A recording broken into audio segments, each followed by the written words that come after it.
I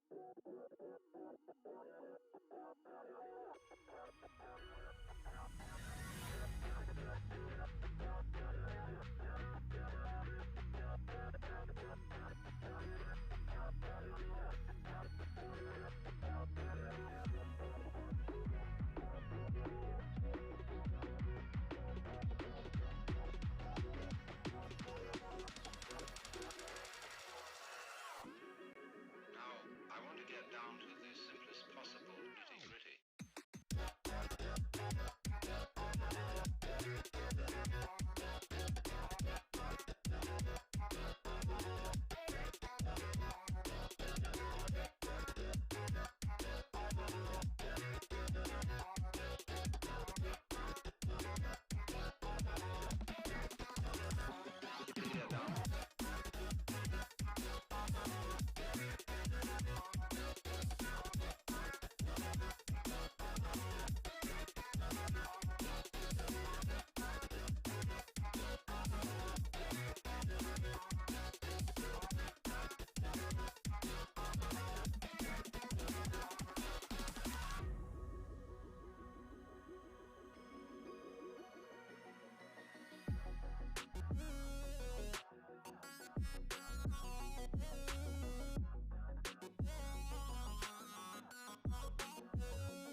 Where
searching for with a break of a day to follow away to you.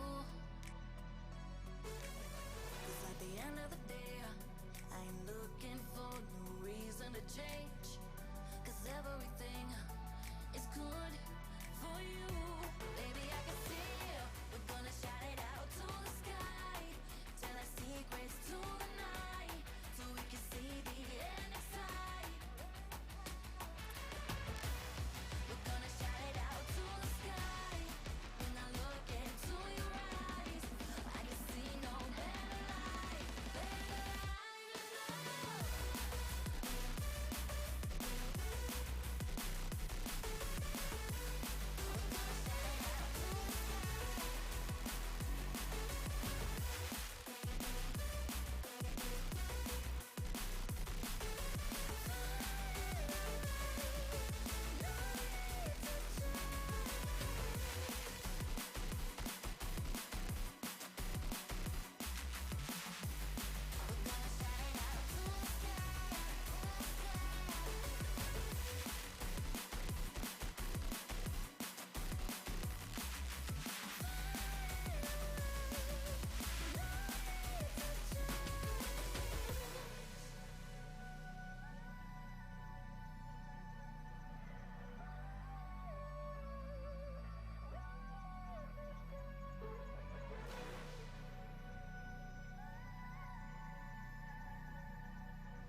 Baby, I can see we're gonna shout it out to the sky. Tell our secrets to the night, so we can see the end in sight. We're gonna shout it out to the sky. When I look into your eyes, I can see no better life, better life than love.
No need to change.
What's up, Brawlhalla, and welcome to Love and War, of course, brought to you by Brawl League, sponsored by Brawlhalla. My name is Polymonto, and I'm going to be joining you for this joyous experience of esports. And joined with me is the man, the myth, the legend, Eagle Addy. How are you doing? I'm doing great, man. I'm excited to see some great matches here today, and I'm excited to be casting with you as per usual, one of my good friends, and I think we're going to have some real fun today with this tournament. Yeah, of course, man. Esports is always fun. There's no possible outcome where this will not turn out to be enjoyable in some capacity. For sure, and we're seeing some names that we saw in Winter Champs as well. Some people that saw Winter Champs might remember the name Defy, which we will be seeing in our second set. And in our first set, we're watching Munir KO versus Pavelski, which are also Pavelski. Obviously, everyone that watches Brawlhalla regularly knows who Pavelski is. No introduction needed. He's the man, the myth, the legend himself. And then there is Munir KO, and also a guy that's been really good for a long time now, and has been rising and rising. He keeps getting better and better. And mentioning Munir, Paulie and me both did some predictions before this tournament about who we think would top 3. And let's just say those predictions did not go too well. But do you want to show your predictions first, Paulie? So, okay, listen, to my defense, this is a community tournament. Not that these guys performed, badly or anything like that. Not that there's anything wrong with community tournaments. But I just want everyone to be aware of the fact that when it comes to my nearly flawless prediction streak, this shall not be counted and should be looked over. When I, in the future, reference the fact that my predictions are amazing. I predicted Godly as first, and he has been knocked out. Or actually, I think he DQ'd. I predicted Machete as second, and he is in loser's bracket right now. And I predicted Knees in third, and he either didn't sign up or DQ'd because I don't even see him in top 32. Now, to my defense, I had actually what I believe to be pretty decent logic behind these predictions. I thought that, hey, Battle Boots have been out for quite a while right now. If you ask me, in my humble opinion, a winter championship without Battle Boots, Godly would have won this year.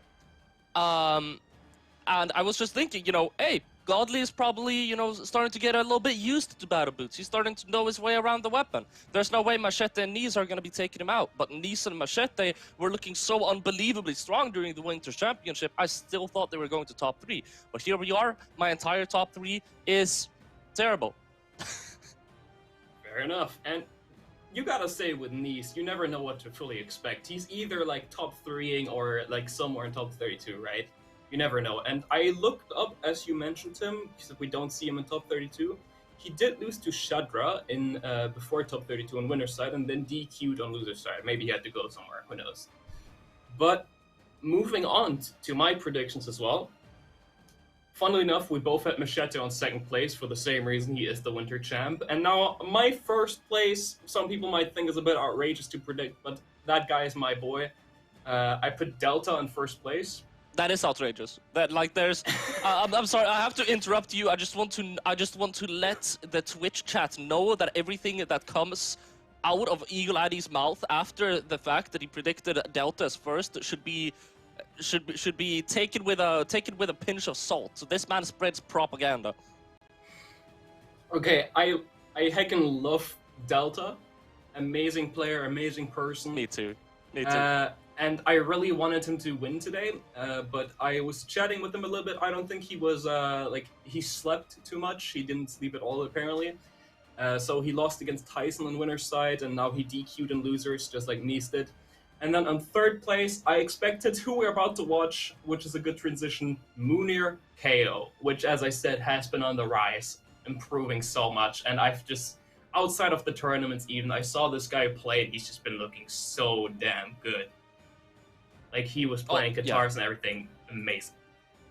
100%. I think to a lot of people that aren't deep into the European community, they see Munir and they're like, oh, there's some random kid that's starting to get kind of good now. But like we know, like maybe some players have disregarded Munir, but Munir has been that one player that he gets super high elo, he gets like respectably far in the bracket, maybe not blowing up or anything, maybe not really on the come up, but everyone knows that Munir is a respectable player in terms of skill. He was never bad, and he kept at it. He played the game a ton, and he continued playing the game a ton.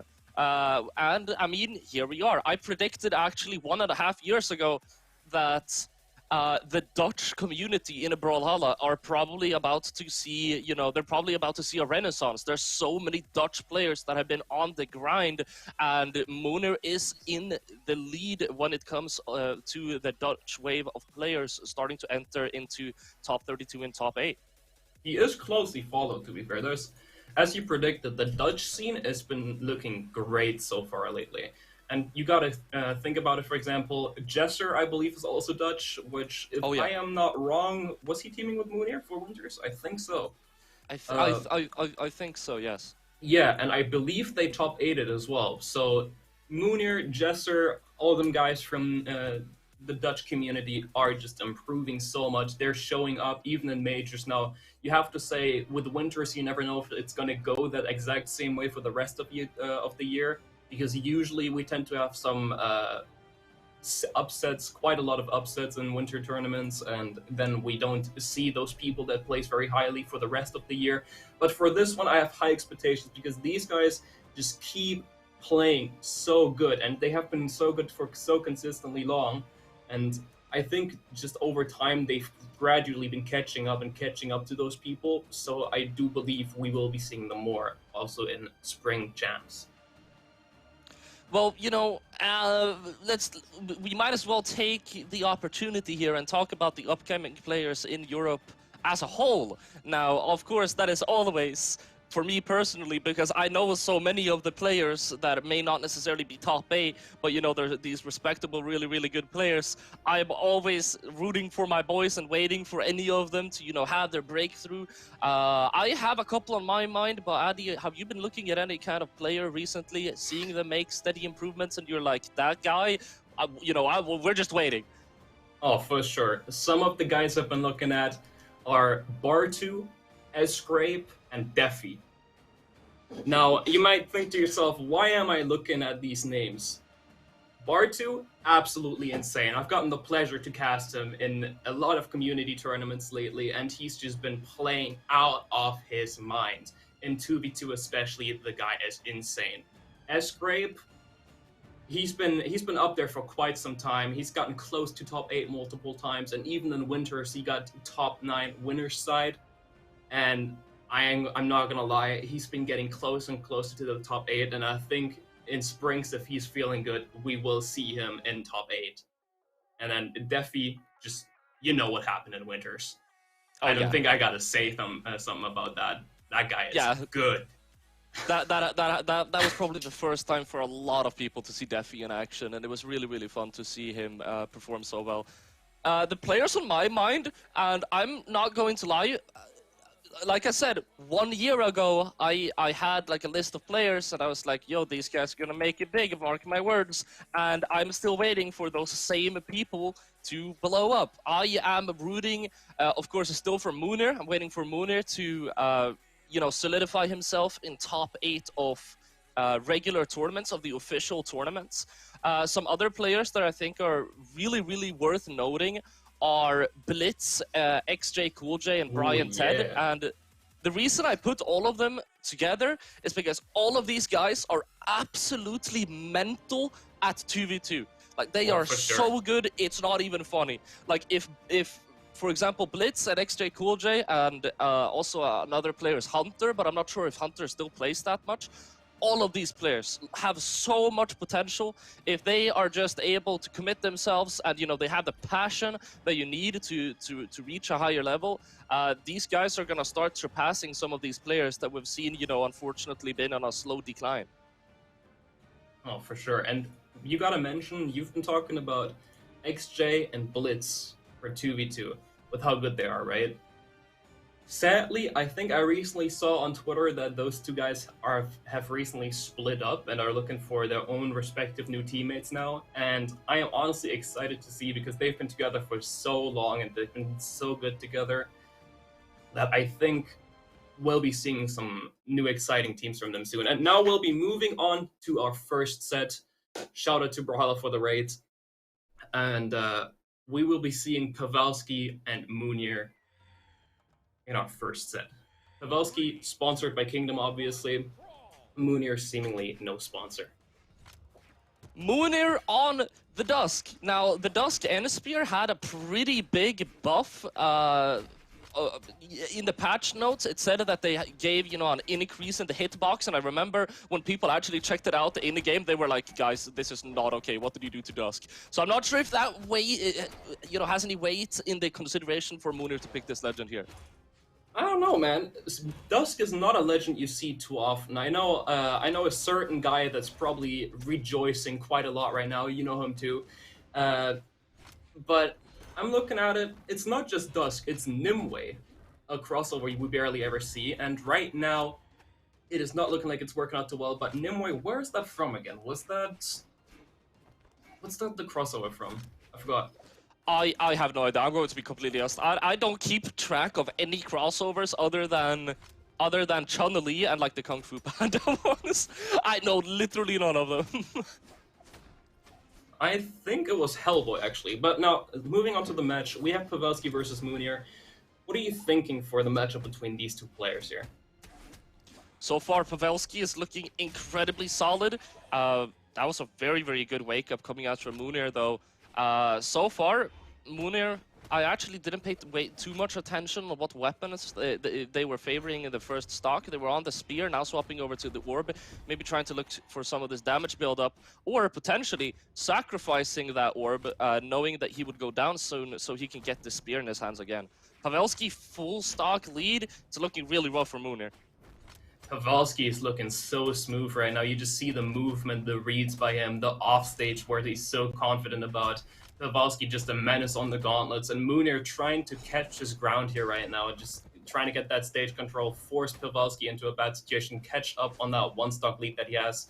But Pavelski is just moving around him, and you can really see it.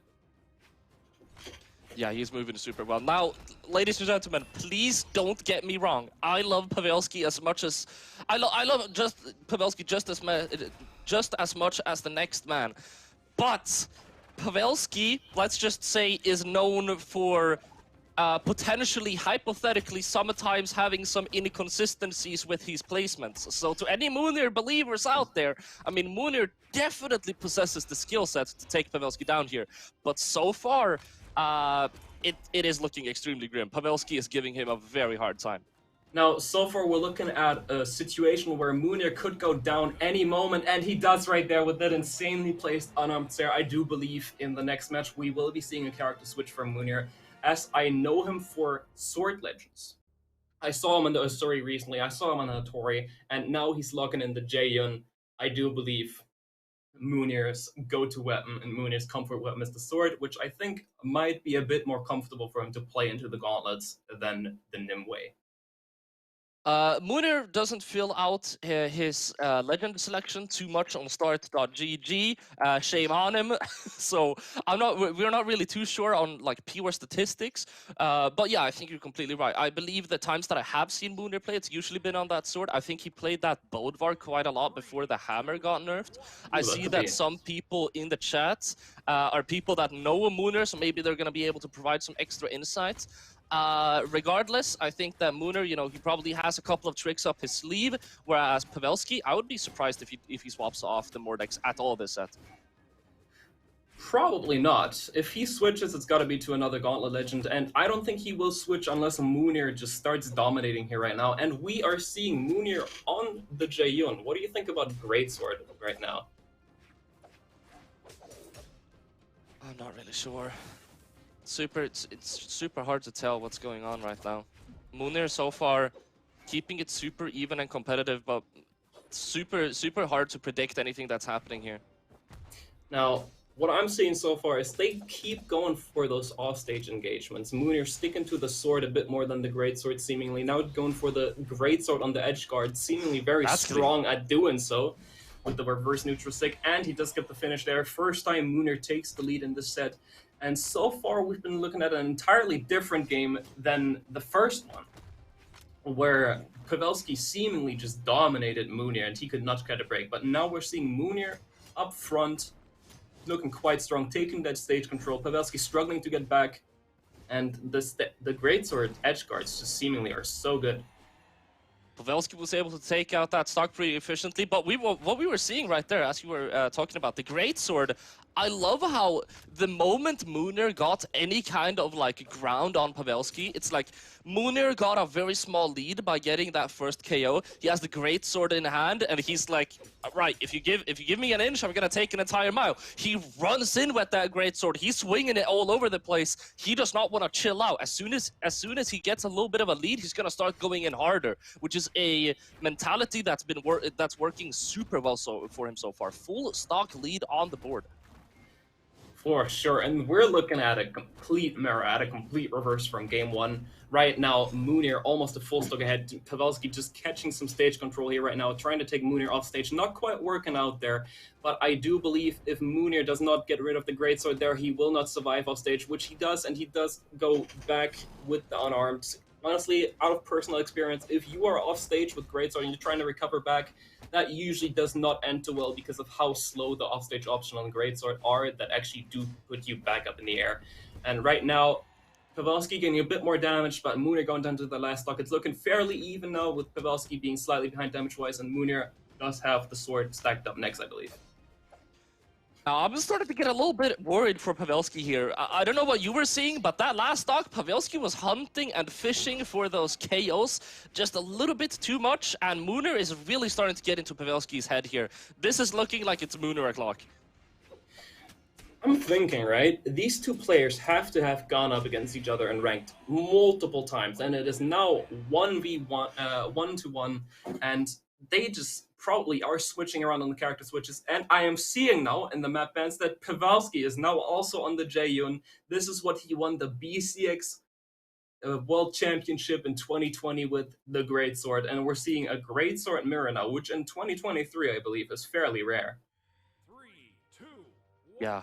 brawl. Very, very long time ago since we saw a Jeyun mirror. I'm pretty sure I haven't seen this since that tournament. I'm not going to be saying specifically which one or which patch. It's like Voldemort. Nobody wants to be reminded, but you know which one I mean. You know exactly which one I mean. There was this one tournament where there was, you know, a high density of Jeyun players. That's probably the first and last time I saw a Jeyun mirror. I don't know about you.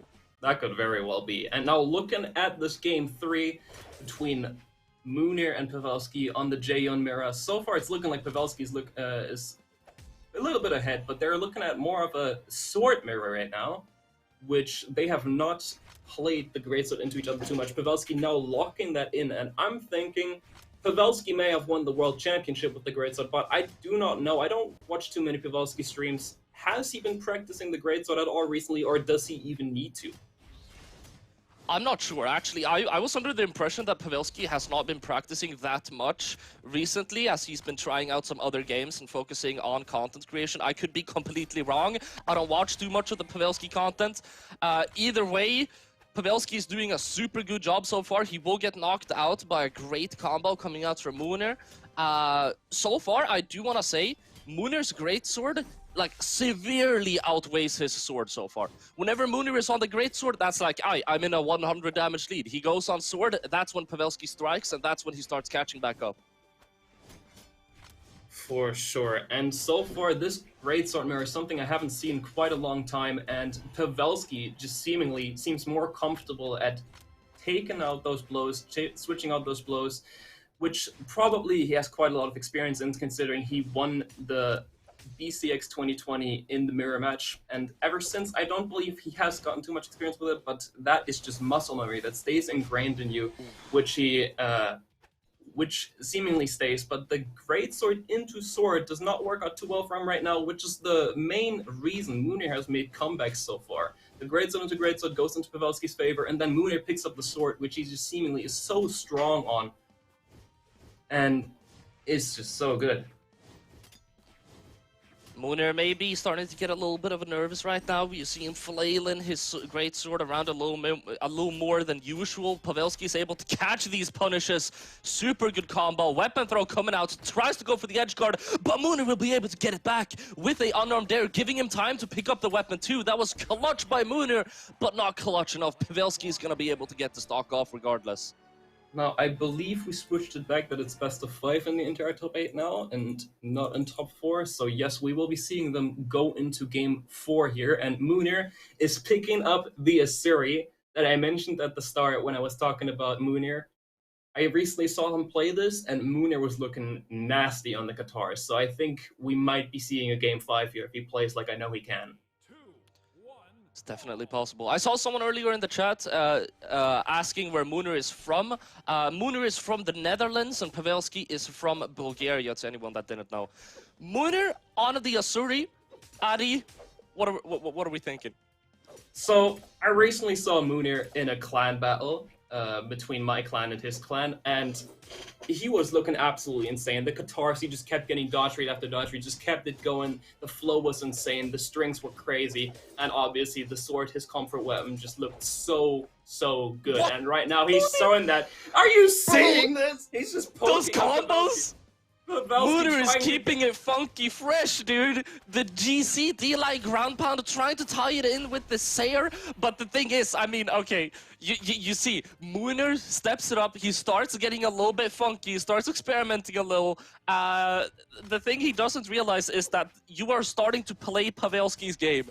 Like, you immediately saw Pavelski being like, oh, so you want to do this? And then he just started doing the exact same thing, but like 1.5 times better.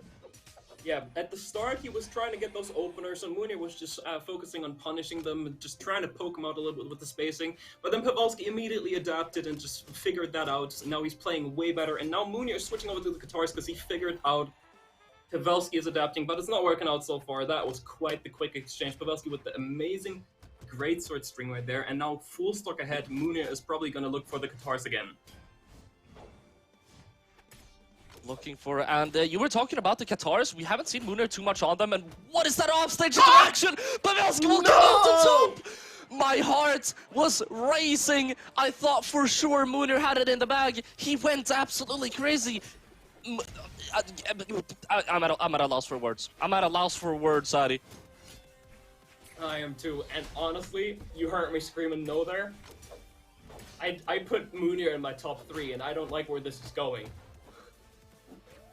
He is now gone down to loser's bracket. If you didn't know, this was winner's side, and we will be seeing one more winner's side set after this.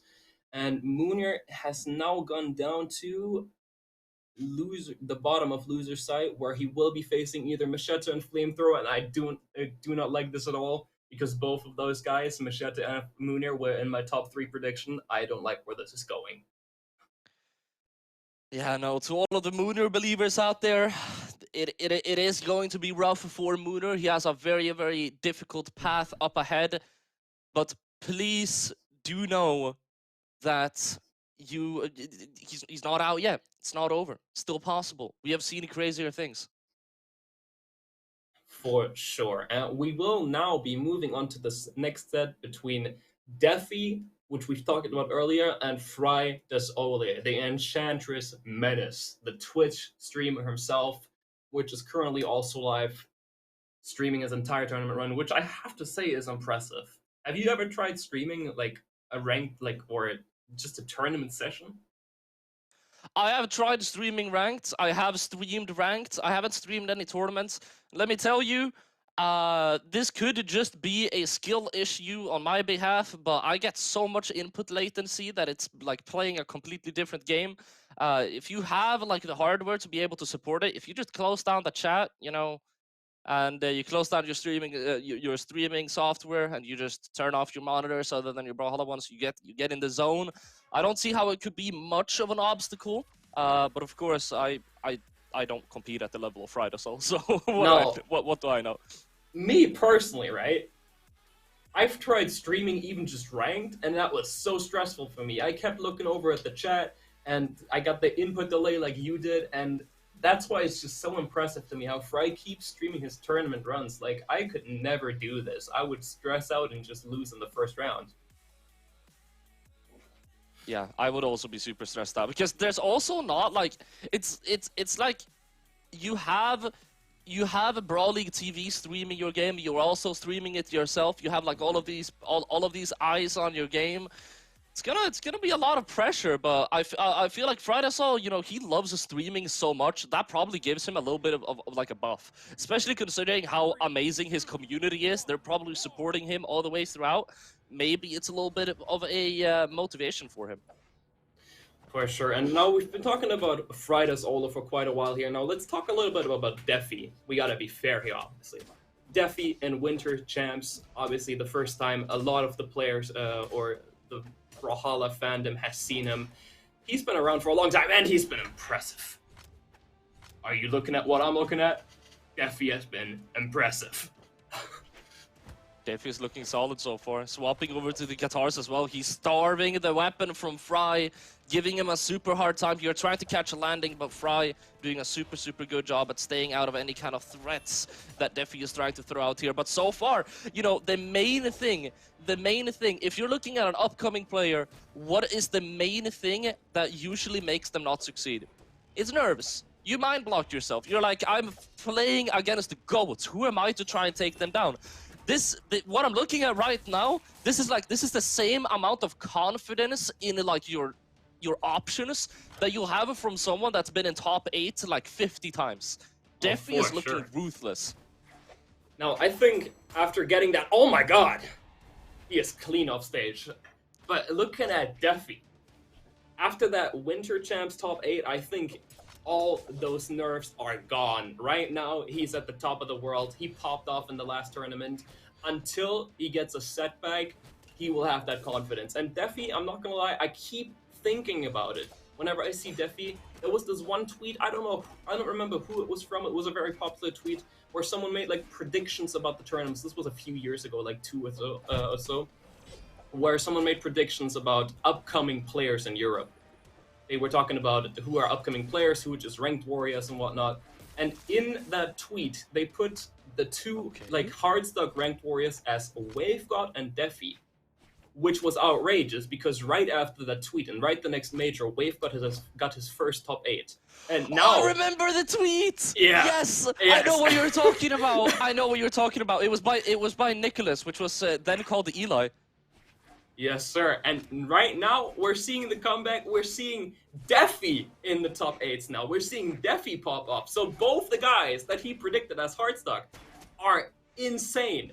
They've improved so much right here. But you know, Defy might be insane, but right now, I'm not gonna lie, dude. Frydasol is looking a little bit more insane. 2 dots make a line. Frydasol has been starting to reverse this a little bit. If Defy isn't able to get some ground here, Fry will just continue destroying him here.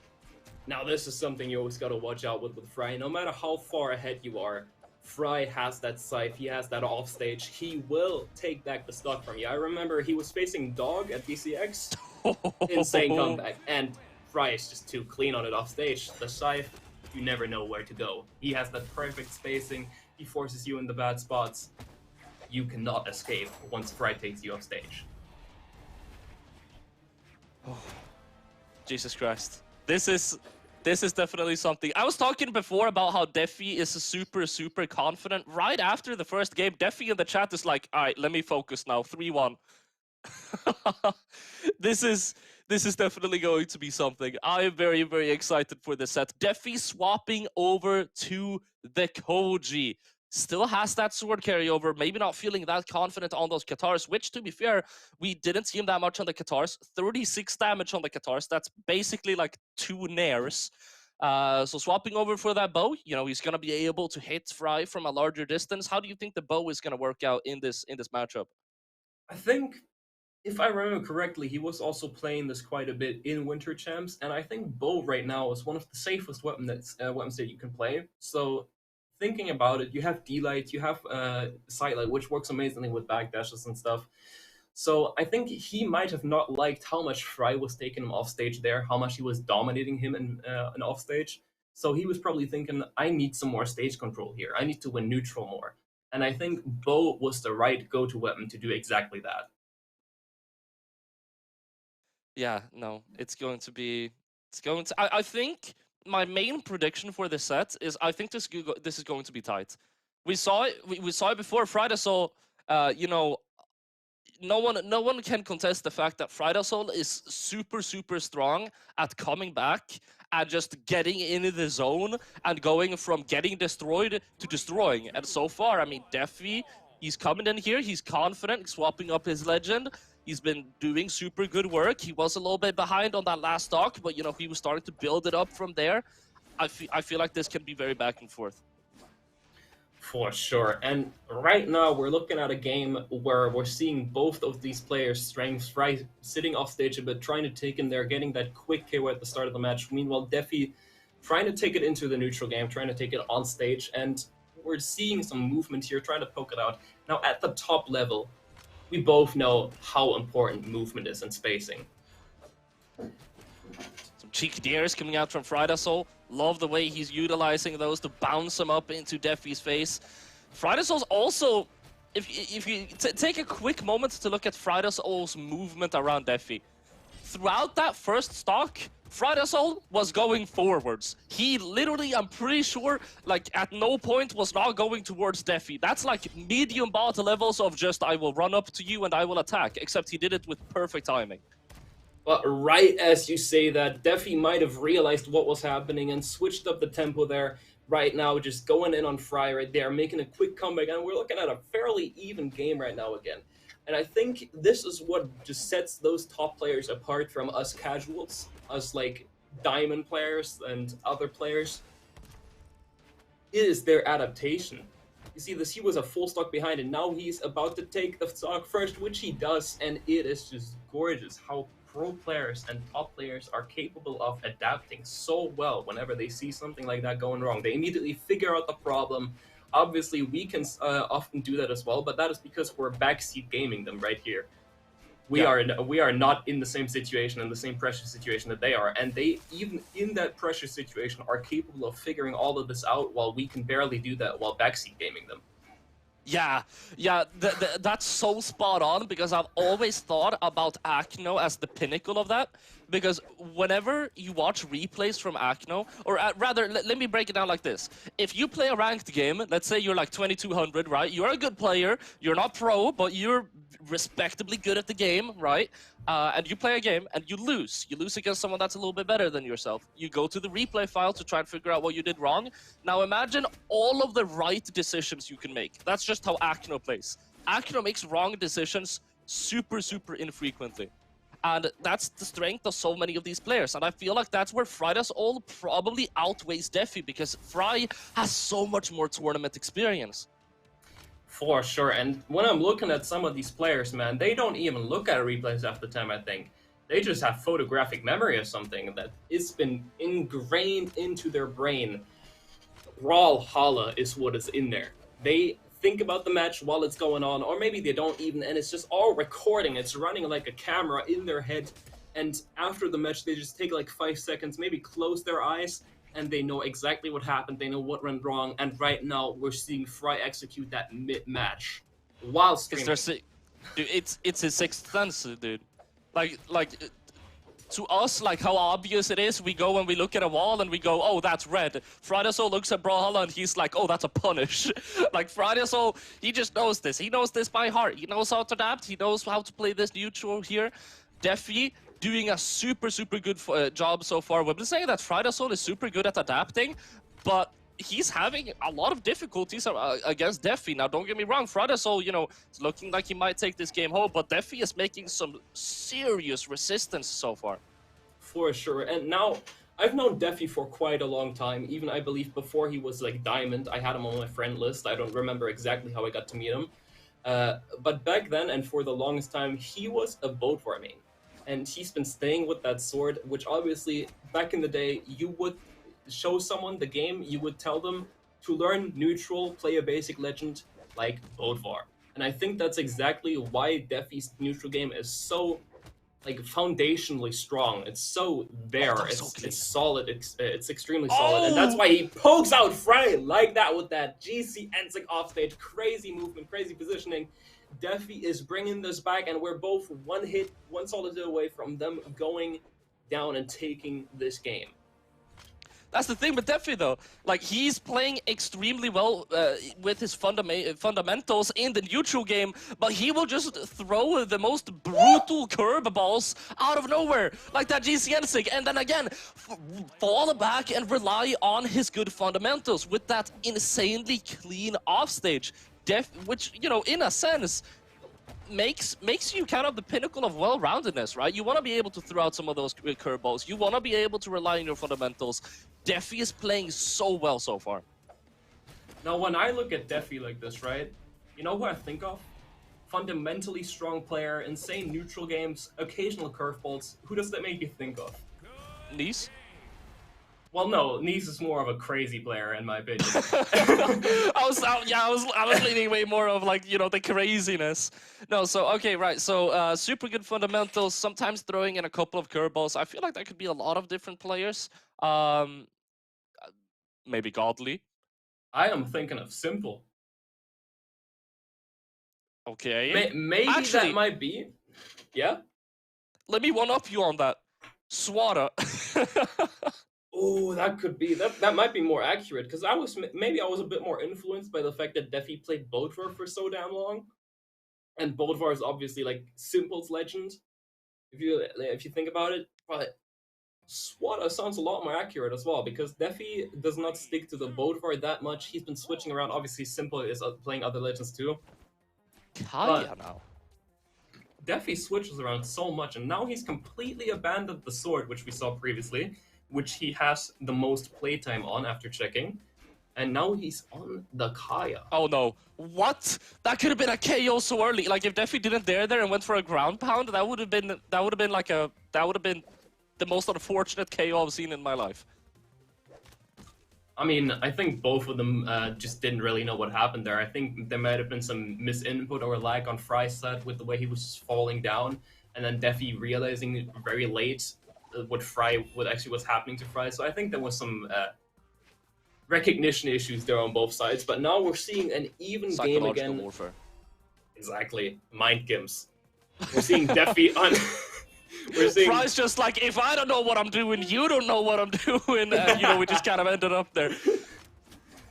And Defy on the spear now, instead of the sword, he's kept the bow and he switched onto the spear. Also a very neutral heavy weapon.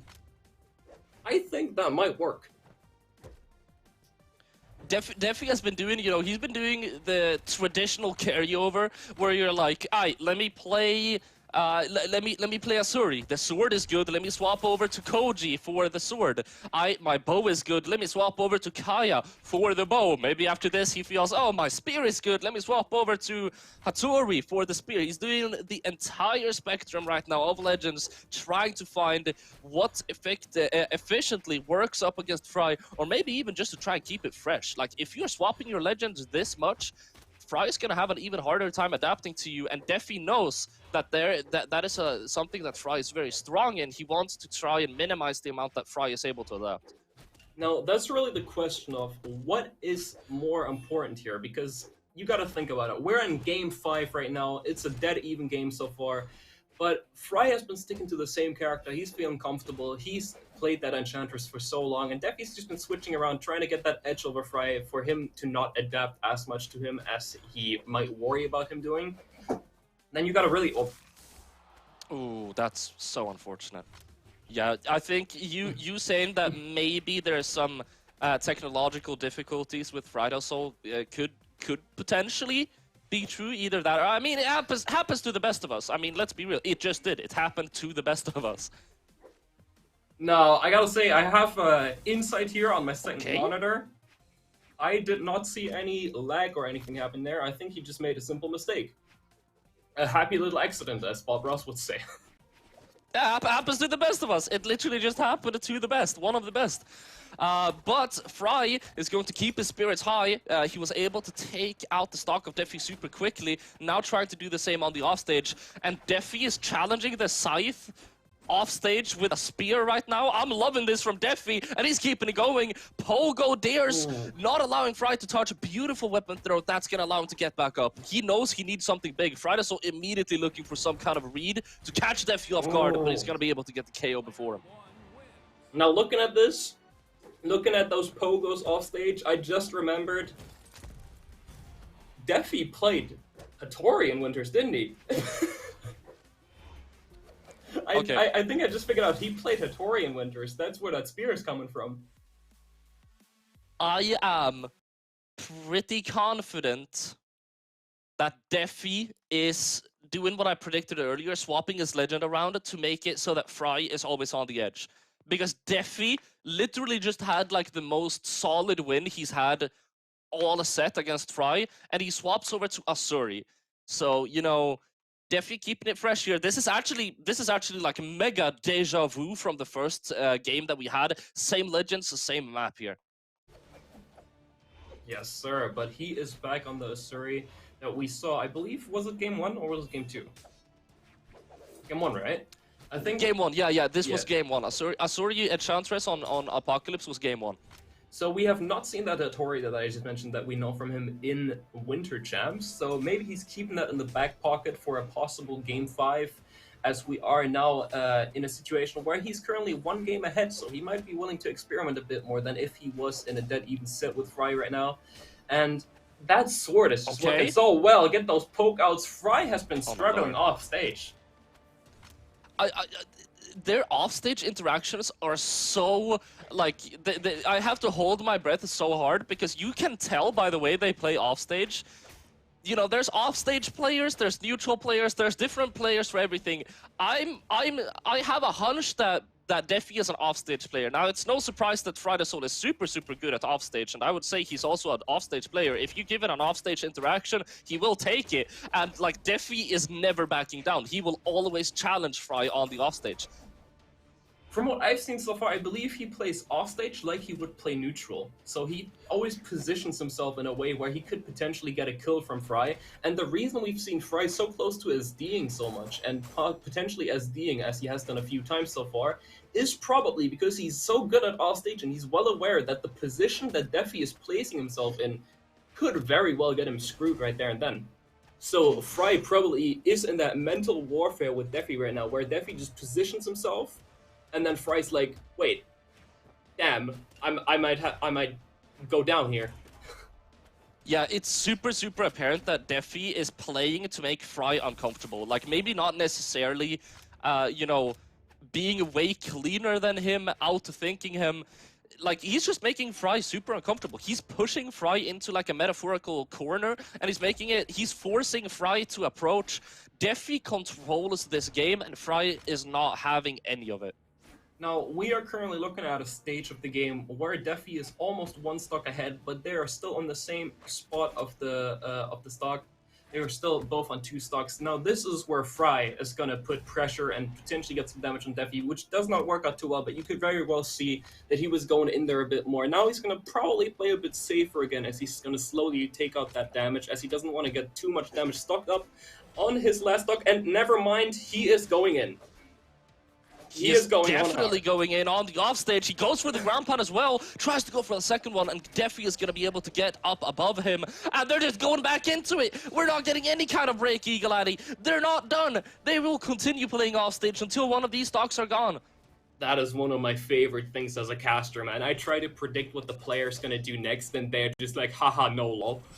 I'm gonna do the exact opposite of what you just said. I mean, it's super entertaining, yeah. But it's also like, I wonder why, right? It's like there's a reason we are not playing here. If we were able to predict everything that they're going to do, it's like, yeah, why are we casting? You know, like you gotta the casters have to be just a little bit dumber than the players, or it just would be no fun. That is true. If we predicted everything they said, there would be no point in watching the match. Which is exactly why they're the players and we're only the caster. Fry, beautiful ground pound, tries to get to the KO, will do so successfully. Now Defy, he did a super clean recovery, doing I would say like pretty much all of the right decisions in that recovery as well. But Fry, super lethal off stage, and he now has a chance. He's keeping the weapon star going. He has the scythe in hand. He's trying to grab the next weapon. Defy with a lucky weapon spawn though. He's on the Katars, and this is looking grim for Fry yet again, Addy. Now, you know what I'm thinking of when I'm looking at these matches? You know, What's back up? in school when you had lunch break and there was always that one cool kid at the table raising everyone up, and then there's the quiet kid that just out of nowhere drops the hardest freestyle? No! What school did you go to? What No, happens in German schools, bro? Listen here. The quiet kid unknowingly was a very good rapper, right? And that's what I'm thinking of when I'm looking at Defy.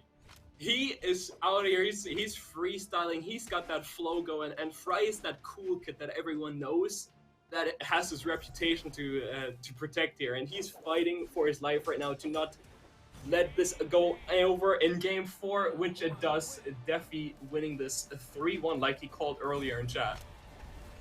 That is crazy. Defy, ladies and gentlemen, Defy is on the come up. Defy is on the come up. Write it down in your notebook. Write it down in your notes. Defy is here to stay, and he is challenging some of the very best that the Brawlhalla esports scene has to offer, and he's not stopping anytime soon. Going into winner finals, where he will face off against Pavelski. Sorry, guys, English is a hard language. It is indeed, and this guy is not just on the come up; he's already there, and he's ready. He's here to stay. And I think we're going to see a lot more Defy, like you said, in the future tournaments. And we'll have a lot more Defy to see in this tournament in itself.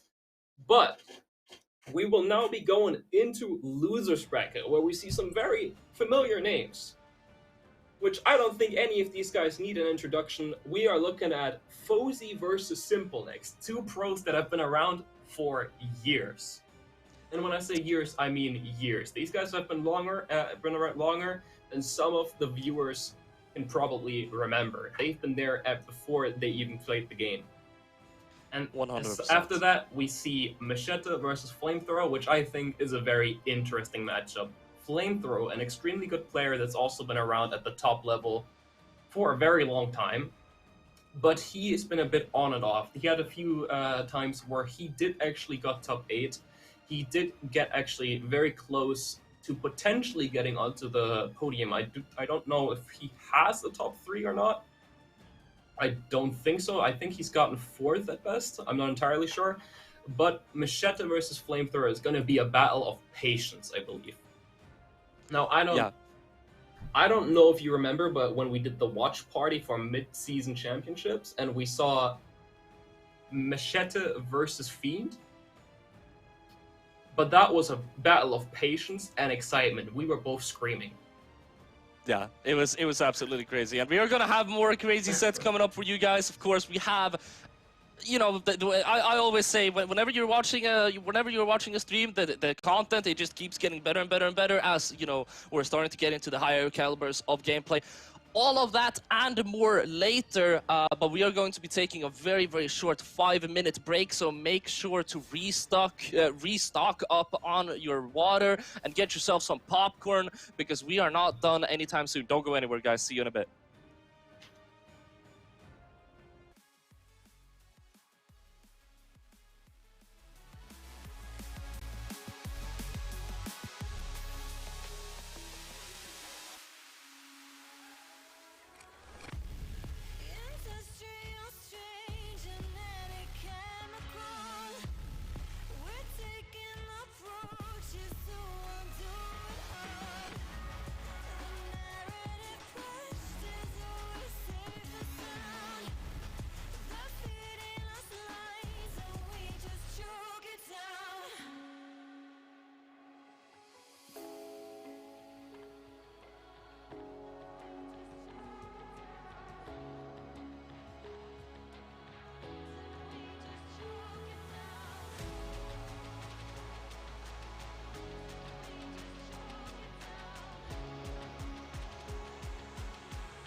You used to always say words that were laced with poison love, and you thought I'd always stay. Guess it turns out push came to shove, we'll never be the same. You take the dig, I take the jump, I finally found my way. I'm stronger than when I started, even through all the times I hit the ground.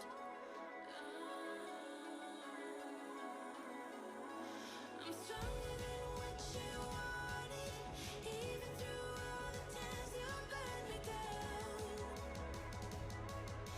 I'll keep rising from the dust.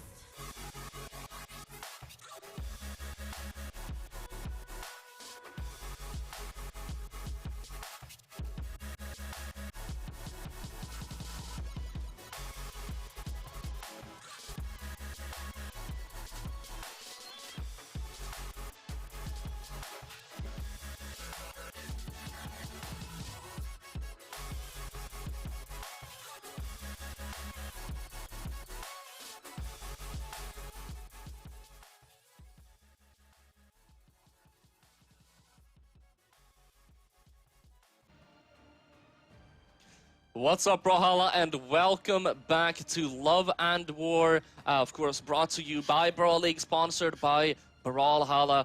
We just came off of a lot of super cool sets, and we have a lot more coming for you.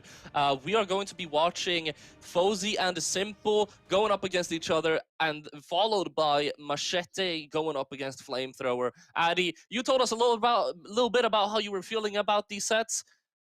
Well, feel Yes, free sir. to elaborate, because they're about to come up.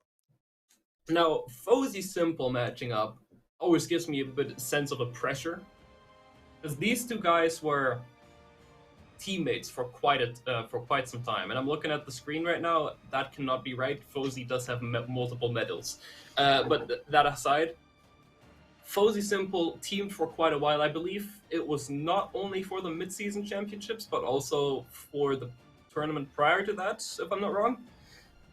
And Fosey Simple also worked very well. Obviously, Fosey being arguably the best 2v2 player in Europe, or not even arguably. But Addy, yes. Fosey does not have any medals in 1v1. No way! What the? Yeah, I was What? also surprised. Like, Fosey is so goated. Like, obviously has medals in 2v2, but apparently he doesn't have any in 1v1. Like, I had to double check with like 3 different sources just to confirm this is true. This is not a conspiracy. Fosey, this is to like the Mandela effect. I swear to God, Fosey had like a silver medal, a couple of bronze medals. He doesn't have any medals and ones at all? Apparently not. What? I'm just as surprised as you.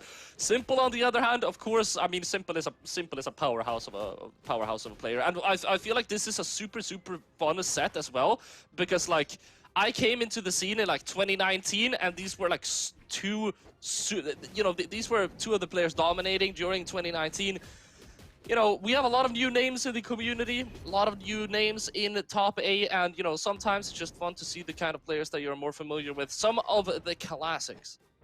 For sure, and always gotta support my boy Fosey. Been friends with him for a long time, and Simple I have a bit of a support for, because obviously we're from the same country. As a fellow German, I gotta support my German boys. But As a fellow Swede, of course, I will literally die for Fosey. You know? No, but yeah, both of these players absolutely amazing. They're keeping it super even, super competitive so far. Fosey able to take that first knock off, and I want to go ahead and mention something real quick. It's for the longest time been a meme that Fosey plays random in tournaments. I think this is the first time I've seen him on the Sir Roland ever since he played with Machete in 2v2, and he swapped over to Sir Roland just so he wouldn't go down so early. no, I think I've seen Fosey on Sir Roland multiple times, but only on 1v1 recently.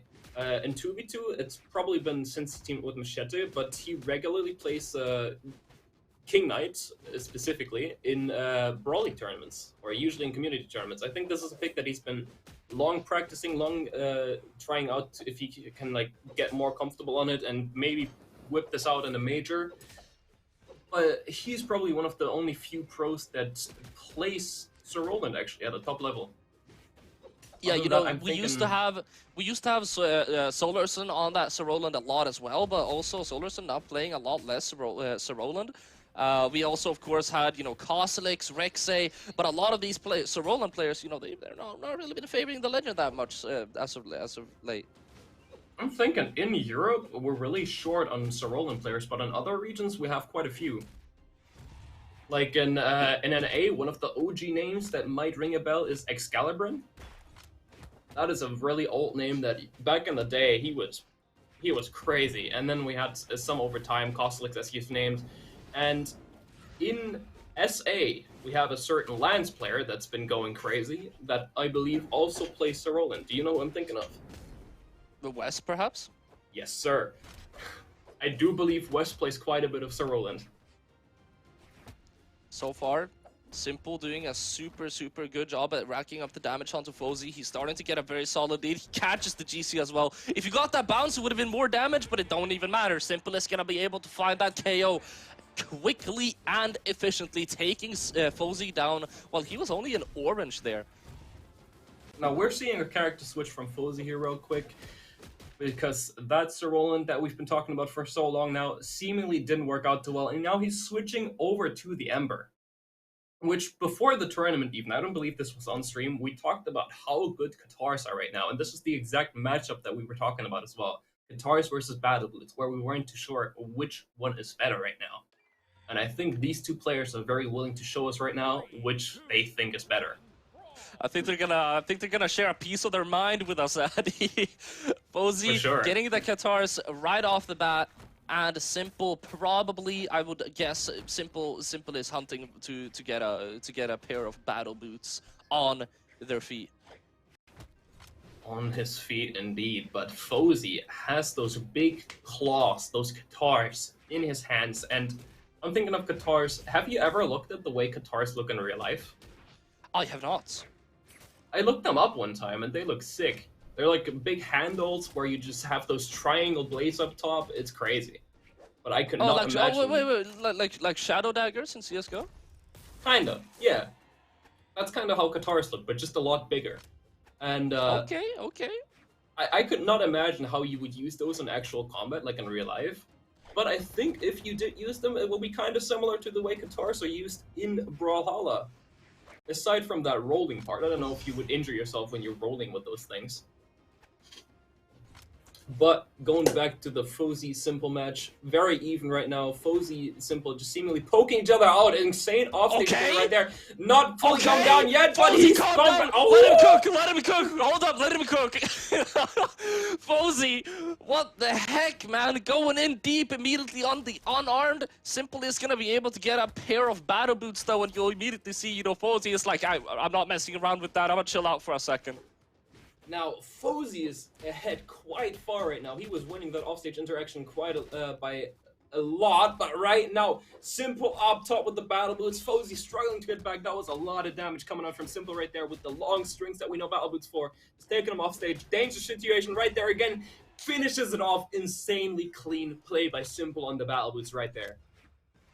Super clean. Simple able to get the lead here now. Very fragile lead, but he does have the weapon advantage. He does have the stock advantage. If he's able to build up some damage here, you know, it's looking like a 2-0 for Simple on the board. Fosey with a super good KO, though, recognizing that's there. Now, what I'm seeing from Fosey right now, he's going for some very high-risk, high-reward plays. Like those wake-up gravity cancels. Dangerous when you're playing against a stream like Battle Boots, but it could very well pay off depending on what Simple does. But right now, they have not been paying off too much as Simple just keeps going and keeps going, so those wake-up GCs don't work out too well. But I think Fosey has learned to adapt. Okay. And now he come back off stage! What was that? The weapon throw hitting Fosey in the head that Simple threw out. That there's no way that was intentional, but somehow they both adapt to it that quickly. Like, that's the thing with like the best players. You could give them like an unsolvable problem that will take you several seconds to figure out while watching a replay, and they're just like, boom, best option. Don't even ask. For sure. And now I believe we're seeing Simple being up 2-0. Fosey This is is crazy. gonna need something. Fosey's gonna need something, because when we're looking at these two players, you would think that's a dead even match that's going to go to Game 5, and I sure hope that's going to happen, because these are two players I would love to see for a lot longer. And if you didn't know, dear viewer, we are currently in losers bracket, so whoever loses this set is out of the tournament. I don't know if it's the fact that these guys are in eliminations bracket. I don't know if it's the fact that I love to watch these players so damn much. But I feel like these games, this game that we're seeing right now, compared to the other winner side games we were seeing, this is a completely different tone, Addy. Like this, they're playing a different game. I don't know what kind of game they're playing, but it's not normal. It's not normal indeed, but I am looking at Fosey's next character switch right now. Okay, yeah, this is definitely What? not normal. Okay, I'm finished. Listen, we always try and reason with the players. That is the problem, Addy. You cannot reason with Fosey, for he selects his legend based off what the spin of the wheel tells him to. That's what I was thinking. Spin the wheel. He genuinely plays random in tournament. There's no way he's not. I don't know if he has What is this pick? I don't know if he has the entire legend pool on that spin the wheel, or if he just put some of them that he likes on there and then just some random ones sprinkled in.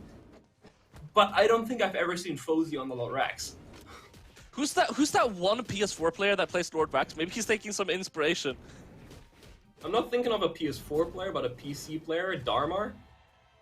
Oh yeah, Darmar, sorry. I don't know what I was thinking with the PS4 part. Fosey going down quite early though. I'm not sure what happened there, if it was a dare or if he got stuck in some end lag there. But Simple will be able to find that KO fairly soon.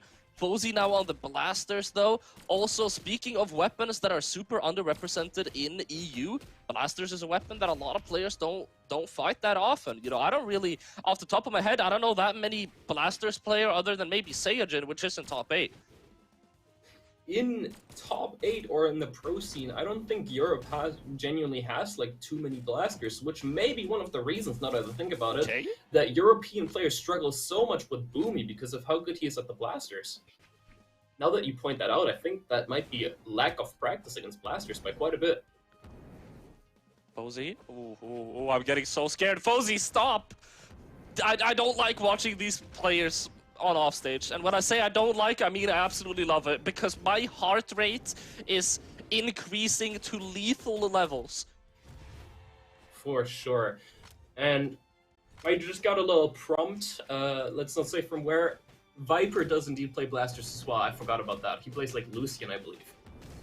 But right now, Fosey Simple, looking like it's gonna be a 3-0 for Simple, unless Fosey pulled something out here. He went in there quite a bit with the Lance, and now he switched over to the Blasters, which I'm not entirely sure. I don't think Blasters is the weapon you want to go for if you're behind, but maybe Fosey's about to prove me wrong. Not gonna lie, I'm just sitting here trying to remember if we have any blasters players. So, Yes. there's of course, bro, Pavelski on the Lucian, but like he doesn't play that much anymore. Fosey with the blasters, D-Sig, that's going to be taking out Simple very, very well. This is a super competitive set. Fosey needs to win this, or he will be knocked out of the tournament with the blasters in hand. Ooh. But Simple throws out the Sair, and he knows. He knows it's all over. He'll be drifting to the right side, SDing. He knows it's over. Simple will be advancing, and Fosey, unfortunately, with that, will be knocked out of the tournament. The first elimination of the stream. You know what you make me think of just there? You kept going, he knows, he knows. That made me think of that one song. She knows. I know she knows. Eagle Addy singing on the comms, ayo. Oh, don't make me. My singing is terrible. But we are looking at Simple 3-0 against Fosey. Let's quickly switch the subject. I don't want to talk about my singing. Heavy accuracy of 100 with Fosey. Whenever he threw out a signature, he hit that. I wonder how many heavies that was though. Like I saw one. We saw Blasters D-Sig and we saw Lance D-Sig. I'm not sure if we saw any more, but still super impressive to have 100% accuracy. For sure. And even if that's just 2 or 3 signatures, that's quite a lot to hit all of them. That means, like, to hit signatures, you either gotta have a true combo out of a light attack with the signatures, or you gotta hard read your opponent or catch them when they don't have options. That is usually how you hit signatures. Maybe catch them off guard sometimes, but that's very hard to do in pro play.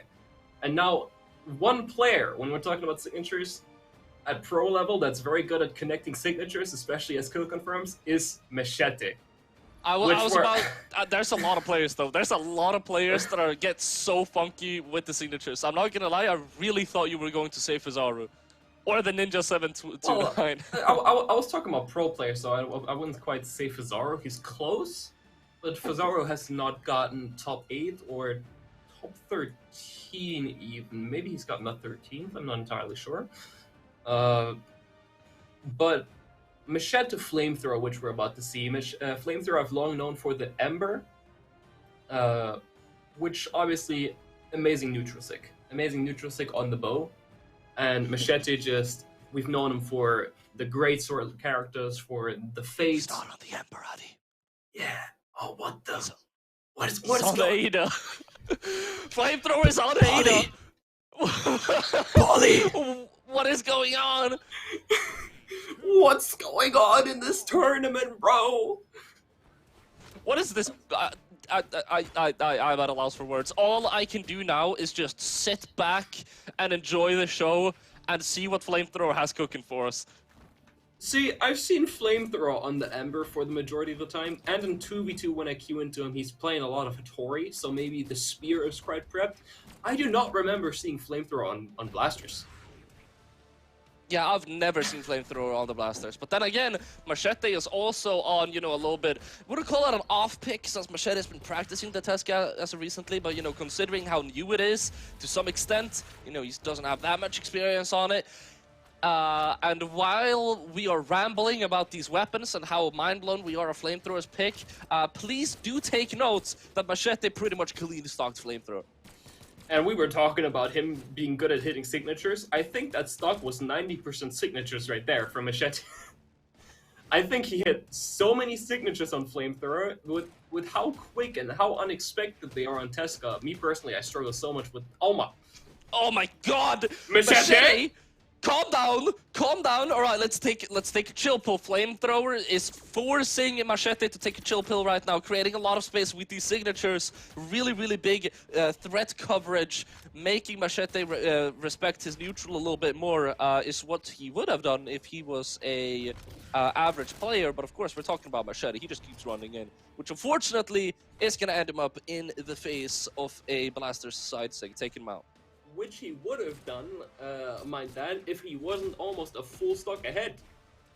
Machete is looking so confident right now. He's so far ahead of Flamethrower. He is not backing down whatsoever. That is 3 exclamation marks right there. It's looking rough for Flamethrower. He just get back down to the stage. Now going for some unarmed play, and he is back on the Blasters, which have not been working out for him too well, and I think he's going to go down right there. Machete keeping that control, almost a full stock ahead still, but Flamethrower now back on the Spear, which he does genuinely have practiced. I don't think the Blasters were working too well, so we might probably see a character switch from Flamethrower after this match. Oh my god. As the Spear has been kind of working, not really though, as he's full stock behind, but the Blasters are just not it so far. I'm sorry, but this is just brutal. For the past minute, Machete has not missed a move. There's one missed move, there's another, but Machete is so I'm going to be completely honest. What we're seeing here, in my opinion, is to a large extent just mechanical outskilling. Machete can just run towards Flamethrower and throw out attacks, and his mechanical skill carries him so far that it just works. Now, we're seeing a character switch as I expected from Flamethrower here. He's switching from the Ada to the Kaya now, and he's keeping that Spear as I expected, going over to the bow, which we know from him with his most played legend being Ember. And now, I think that this next game is going to go an entirely different way, with Flamethrower now being on bow, his probably comfort weapon. And I think bow has a decent matchup against Battle Boots, as bow doesn't have a lot of losing matchups, I believe. Yeah, Bo has a lot of good matchups, but Machete doesn't even care about that. He's like, hey, why would I need to care about battle boots against Bo if I just knock him away and KO him before he gets the bow? You know what I mean? For sure, and so far, I guess you gotta keep in mind, Machete is the winter champion. He just won the last major. It is not unreasonable for us to say that Machete is beyond confident that he can take anyone in this tournament. Especially with this Tesca, with his battle boots being so good. And I think in the future, if they ever release a battle boost Scythe Legend, you already know who's going to be on that. You already know who's going to be on the top of the charts for that legend, dude. Machete getting the first KO, no big surprise. It was to be expected. He's playing super well so far. He's trying to deny this weapon from Flamethrower as long as possible right now. And you see Flamethrower is starting to get a little bit cautious here. Starting to get a little bit scared. He has had multiple opportunities to pick up the weapon, and he's just going for unarmed. For sure, and so far, Flamethrower doing a good job this time as to not let Machete build up too much damage before he does get the weapon.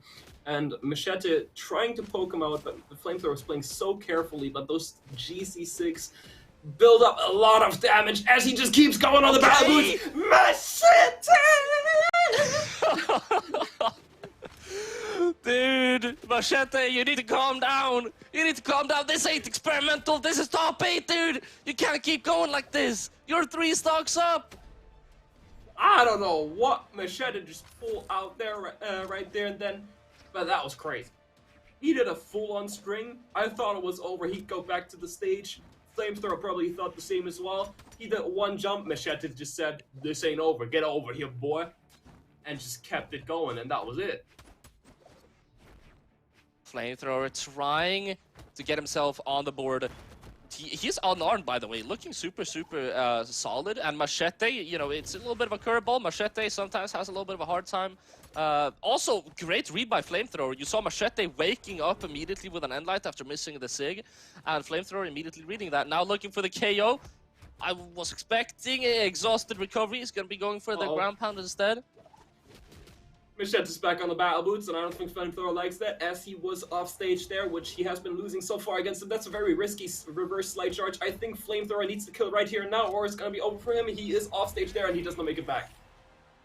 Machete Jesus Christ. Off stage ground pound there, and we're going right back into the next match, which I do think means there were no character switch. Maybe Flamethrower has given up. Maybe there was so fast. Maybe he's figured out something and thinks I can do this with the Kaya pick, but I think unless Flamethrower adapts here, unless he's figured something out about the Battle Boots matchup specifically, because there was not too much gauntlet gameplay from Machete, Flamethrower will have a tough time in this next game. I feel like there's a couple of things that could be happening right now. There's one universe where Flamethrower figured something out, and he's like, all right, I'ma just continue. I'ma just try and brute force it. I'ma try my best. I think I'm gonna be able to take you out here. And there's a parallel universe where Flamethrower is like, okay, GG, you know, you're actually crazy. Let's have some fun. For sure. And Machete, I gotta say it, I don't know if there's anyone out there, because I didn't see too much Battle Boots on NA or any other region when I was watching the majors. I don't think Battle Boots won the major on any other region aside from Europe. I don't know if there's anyone out there that is so smooth, so comfortable on the Battle Boots. Oh my god. Like Machete is. That was a free kill right there. He kind of missed the ground pound there right as I was praising him to jinx him, but what do you think about that? One thing to keep in mind, if I'm not mistaken, Machete is good at other fighting games too, right? Or am I wrong about that? I don't recall too much. I could double check. Because no, okay. So anyway, it doesn't change that much because we all know for the longest time Machete was placing well without practicing. He's just like he doesn't prepare. He didn't practice. It's just during tournament day, he's just like, all right, let me actually try now, and then he destroys everyone because he's so mechanically skilled. And it's like his ability to pick up a new weapon is unparalleled, so no one has been able to catch up to where he is. I'm not gonna lie. He's like months ahead of the competition on Battle Boots. I don't know how he does it. I don't think it's fighting games, because whenever I talk to Machete, this guy's playing League of Legends. Okay. He's just playing League of Legends all day. And I think that So might be one of the reasons why he's in our clan, because there's just a lot of League players in Frost. Whenever he's in the Discord chat, they're all talking about League. But yeah, full stock lead. Machete trying to close this out, and Flamethrower is clinging on to hope so far. for sure. It's not looking good for Flamethrower right now, I'm not gonna lie, unless he reverse 3-stocks this. I think at this point Flamethrower is just looking to not get 3-stocked, or he's fully given up. We don't know we can't really say what's going on in a top player's head when they play the game. They have a whole different mentality than we do, as does everyone, really. Everyone that plays a video game thinks about different stuff, and I think we've talked about this multiple times now. Mentality is usually what sets pro players apart from the rest of the top players.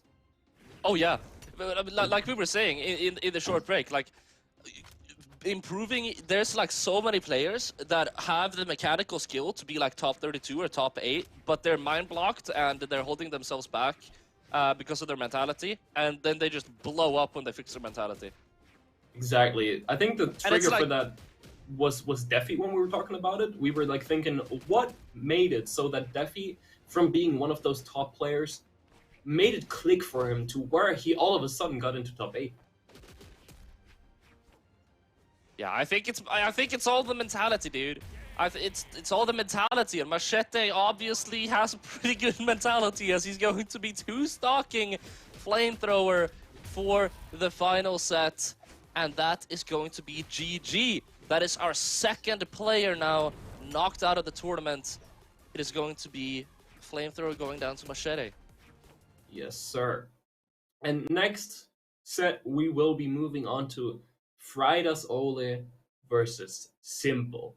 Now, these are two players that we know very well. We've already casted both of these guys, and I think we know what to expect from this next set. But you tell me, Paulie, what are your thoughts on this next set that's about to go down?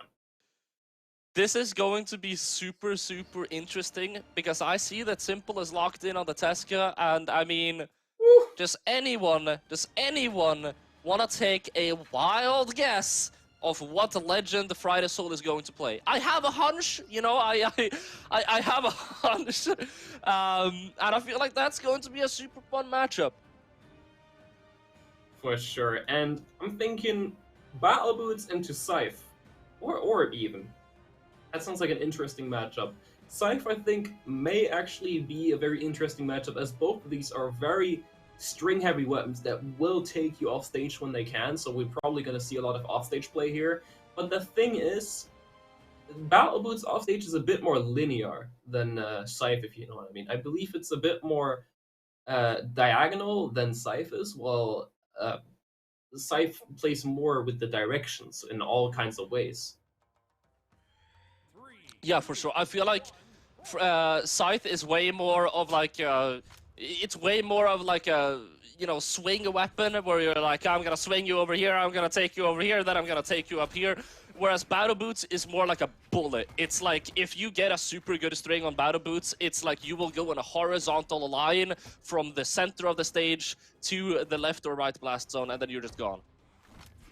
Sure, and then you gotta not dismiss the orb that Fry has also been playing for so long. I think Battle Boots and Orb are very similar in the way they're played, aren't they? Because they're both so horizontal, they're both so linear. I wouldn't be able to tell you. Battle Boots is just a bit more string heavy than Orb is, because their moves are very similar in the way they send you the trajectory they hit you in. I think if there is a battle, if there is a Battle Boots, Orb Legend, that might not work out too well, because it's practically the same thing for both weapons. So there's no real switch up. Yeah, Simple has been doing a very impressive job so far at taking this back. Fry is gonna be able to find that first KO though, sticking it to the Scythe as well. Ground pound, cheeky little ground pound to see if Simple will try and do some sort of wake up attack. Yes, sir. And so far, Fry is slightly ahead. Simple trying to play it out on the offstage there. Even while unarmed, he did not care for that weapon too much, and Fry is acknowledging that and just weapon starving Simple as much as he can, pulling ahead right here, and now he's a full stock ahead. That weapon starve really put Fry in a good situation right here. It's putting him in a very good situation, but Simple will be able to find that KO with the gauntlets in hand now, probably favoring the battle boots. He will indeed. Fry taking that gauntlets to his face. That's a little bit unfortunate, but equally funny. Yes, sir. And this match so far, very even, a bit slower than I expected to, considering we're seeing two string weapons here. But these players are just so careful with each other right now that while I'm saying that, Simple is going in hard. Never mind what I was saying. But I think Simple going in there was actually part of his plan, because he realized they're both playing it careful. They're just tapping each other out a little bit. So they're tiptoeing around each other, playing those footsies that you know from every fighting game there is. And so far, Fry was ahead, so Simple realized I might have to switch up the momentum here and just go in with battle boots. And that seemed to work out very well there, so now Simple is putting a lot more pressure onto Fry, and the game is slowly speeding up now, with Simple just going hit for hit and winning most of the interactions. The game is definitely slowly speeding up. Simple able to take that stock out fairly efficiently as well, sticking to these battle boots. I'm wondering if he's going to try and end this stock with a bang. Probably. He switched over to the battle boots, which seemingly started working really well there for Simple. Maybe he was just heating up a little bit. Maybe he didn't warm up between the sets. But Simple on the battle boots is something I did not honestly expect to see when the weapon came out. Simple always been a bit more of a neutral heavy player. I did not expect to see him on a string weapon too much. But as far as he's shown right now, that actually works out quite well. It's working out super well indeed. Fry able to get some of that stage control, but it will quickly be reversed upon him. Sidelight Sarah on the stage though, hunting Simple, but he's gonna give him a chance to get that weapon. Great Endlight as well to throw him out a little bit, to give him some extra time. Simple is looking clean, but Fry is so close to the KO. Now, these players, I believe, have gone up against each other in major tournaments multiple times and ranked way more often than they could probably count. Oh, That is exactly the reason why they're tiptoeing around each other like they are right now. They just know so well what each other is capable of, and Fry just shows up what that exactly is. And you might think going into this, oh, Simple has this. Simple has like won multiple tournaments. He's come second so many dozens of times. But the reason they are so careful right now is exactly because Fryda's ult is capable of exactly what he's just shown. He is so good at taking it from you. You think you have it, Fryda's ult takes it right back. Yeah, Fry is like... You always need to keep an eye on Fry. You can never count out Fry, because the moment that you count him out, the moment when everyone is like, yeah, there's no way Fry has this, that's when he just blossoms. That's when he blows up, and he just becomes momentarily the best player in the world, just to prove everyone wrong and win the game. Exactly, and going into this game 3, I think? Or game 2? Or game 2? I don't know, dude. It's hard to keep track. It is going to be game 2. Fry winning the first one.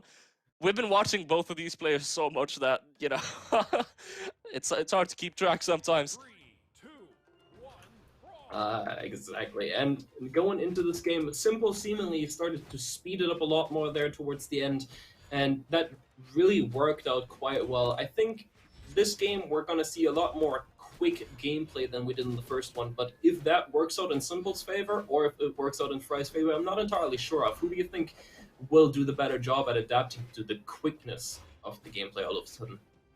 I feel like if this turns into a fast game, that's where Fry like shines.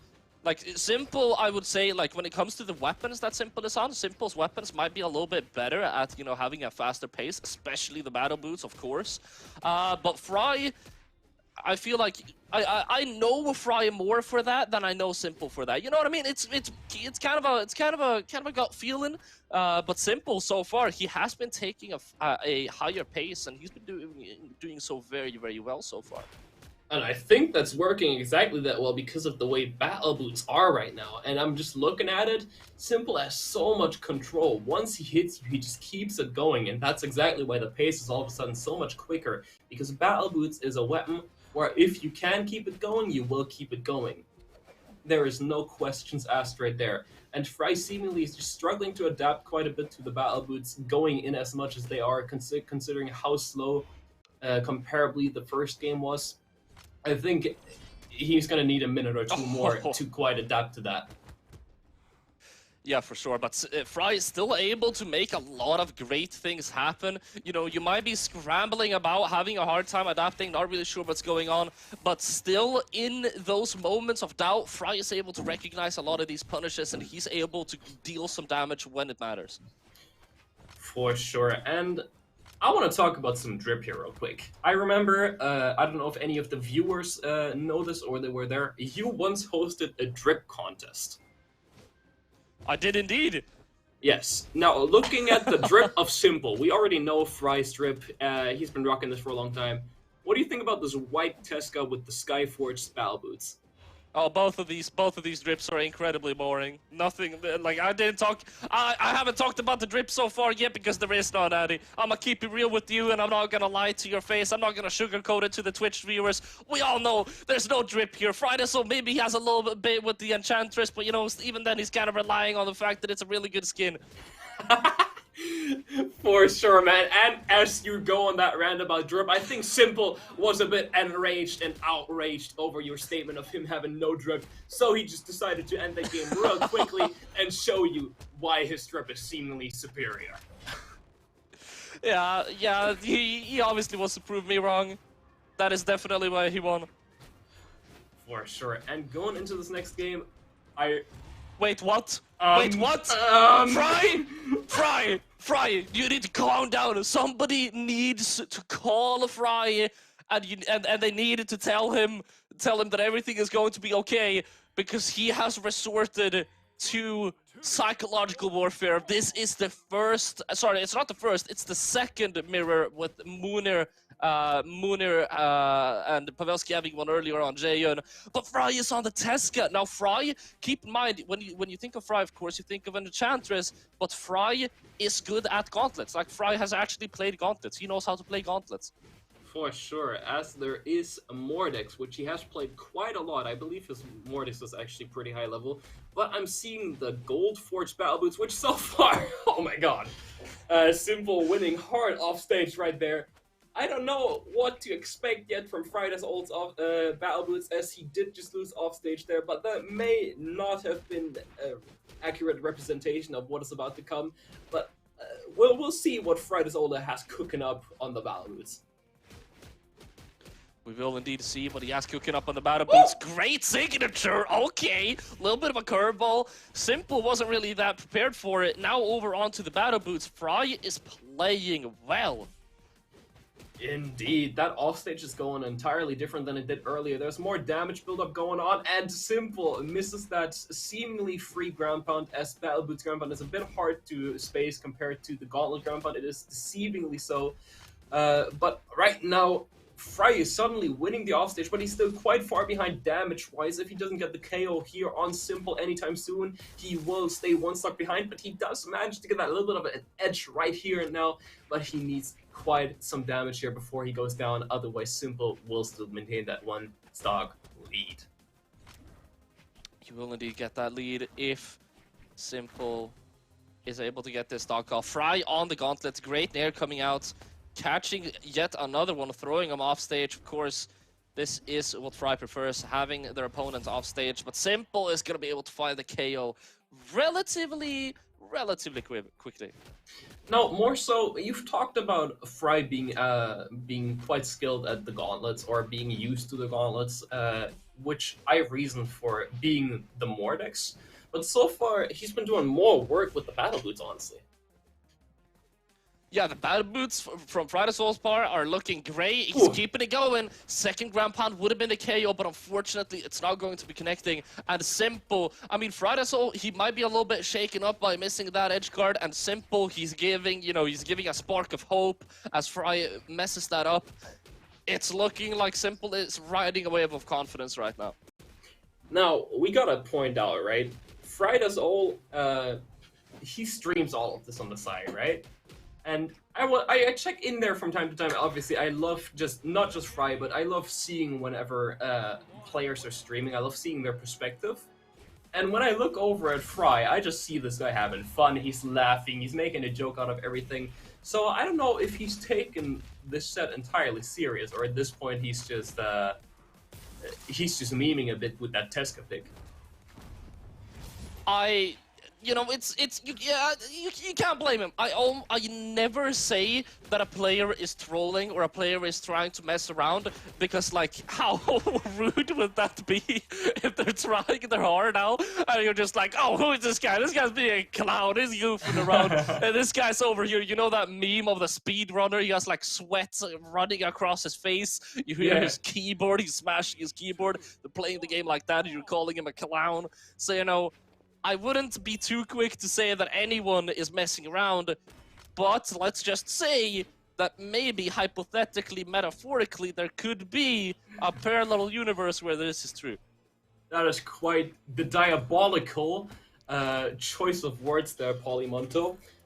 Going into this game 4, Simple currently being up 2-1, Fry has switched back to the Enchantress that we know him very well for, but Simple just seemingly keeping that control on the battle boost, just keeping Fry off stage, keeping him in the bad spots. But even when he goes down, Fry does not seem to be able to convert off those disadvantaged states that Simple keeps putting himself in whenever he does like a battle boost down air or whatever, which would seem below him. Yeah. Simple also, so far, one thing, when I think of Fry as being super, super good at landing, because he's really, really good at having a floaty playstyle and kind of, you know, infuriating his opponent into messing up and allowing him to land. But Simple's anti-air is looking so good. For sure, and I'm just looking at it. Simple, once again, is very This is a disconnect. There's no way this is... Yeah, I believe this is a disconnect from Fry the Soul's part. And of course, Simple showing good sportsmanship, is not attacking the bot, running away, trying to keep the game even. The reason Simple did attack Fry's bot there was because Fry's bot got damage on him, so he hit him to equalize the damage out again. Looking at Fry the Soul's stream, I am not entirely sure if his game crashed. It did, and he's restarting it right now, but Simple seemingly does not want to keep waiting a bit more here as he keeps attacking Fry the Soul's bot. We'll see how much Fry can bring this back once he reconnects, which he just has. And you can really tell the difference in the movement between a bot, obviously, and an actual player. Oh, now keep in mind, ladies and gentlemen, there is absolutely zero obligation for Simple to do that. That's just a thing we do here. Usually, almost all Brawlhalla top players will show sportsmanship and never attack the bot.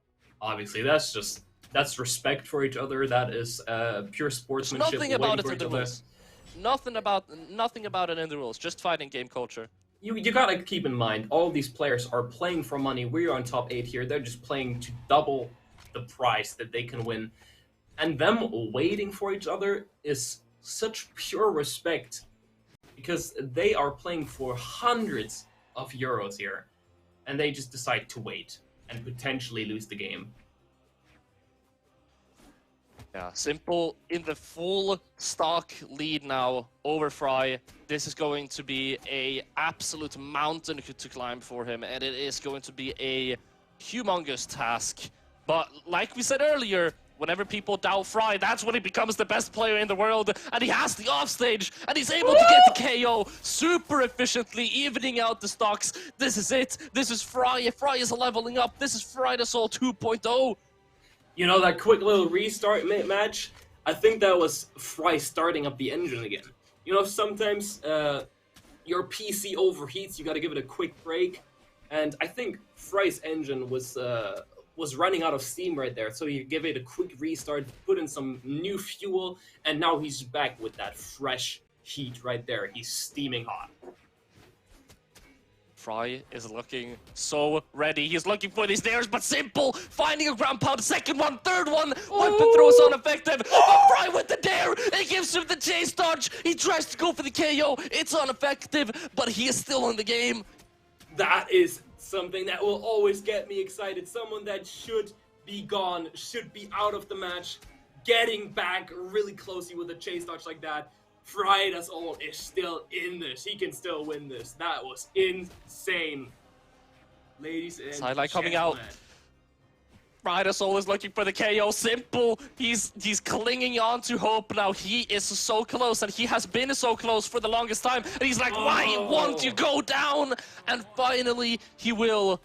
There it is. Simple winning the set 3-1. Frida's all giving us a little bit of a peek at his true capabilities at the end there. But in the end, the Simple will prevail.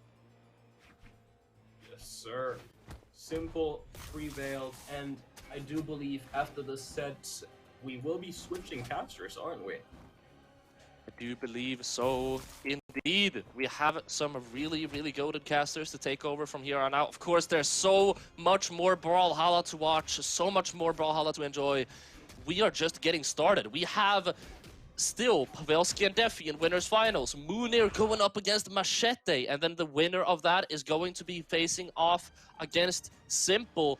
We have absolutely amazing players all around, and we're not done anytime soon, Addy. Now let's talk about our predictions here one more time, right? Oh my god, do we have to? Do we have to, Addy? Yes, sir. No. Yes, sir. But No. we're not talking about the predictions we did at the start, because we both know those went horribly. Looking out of these players, let's do one more prediction. Out of the players that we all have left, who are we thinking is our personal favorite to maybe take this Love and War home? I like what you're thinking here. I'm very, very split, because there's a lot of players here that I want to see perform well, and then there's a lot of players that I think are going to perform well. But if I had to give you a unbiased answer, which is actually very biased, but we can pretend it's unbiased, I think Machete in second or third, and I think maybe, like, okay, I can't give you first and second and third, but I think top three will be Defy, Machete, and maybe like third one is a little bit of a wild card. I think Machete and Defy are getting to Grands. I would be super surprised if they didn't. I mean, that's not a wild card then, innit? Because if you're saying Machete and Defy are in Grands, then that automatically means Pavelski's gonna be third place. Looking at the brackets. Yeah. So, Yeah, but see, that's but you see, actually getting to that conclusion requires brain function, so I was not able to. That's going to be my predictions. What about yours, Adi? I think this fully depends on the outcome of Munir and Machete. As I mentioned at some point of the stream, I recently saw Munir and Machete going up against each other in a clan battle, and that went Munir's way. So I don't know if this being a different setting, this being the tournament setting, is going to change the outcome of that. Maybe it does, because you got to keep in mind, the clan battle is only just you playing against each other once. A tournament is you playing a full best of 5 against each other, which I do believe Machete's adaptability, being as where it is at, might put him at a better edge here than in a tier 1v1 situation. So I think in this situation, whoever comes out on top, Munir or Machete, in my opinion, will move on to Grands. Yeah, for sure. We are gonna have to wait and see. I am going to be here for it. I'm going to be chilling in Twitch chat with y'all, because we are not going to be casting anymore, but you will be in very, very good hands. So thank you so very much for watching our part, our segment, our block of the stream. I was Polymonto. You can follow me on Twitter at Polymonto. This is Eagle Addy. Eagle Addy, who is Eagle Addy? Well, I am Eagle Addy, and I am at Real Eagle Addy on Twitter. If you go there right now, I know all of you are trying to get a Brawl League avatar. Probably there's currently a Brawl League avatar giveaway going on there as well. If you want an extra chance at probably getting one of those, I will be doing Polymonto is also doing one. Yes, sir. And I want to do one last shout out for BMG sponsoring this tournament. Obviously, they're our biggest sponsors. They're the reason we can host these tournaments, for them making this amazing game. And I believe that is it so far. And we will be seeing you soon after a short break with some new casters.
Hello, welcome back to the Brawl League Love and War tournament. I believe 2,000 USD prize pool. Very huge, very cool for you guys and for the players. I'm excited to be here.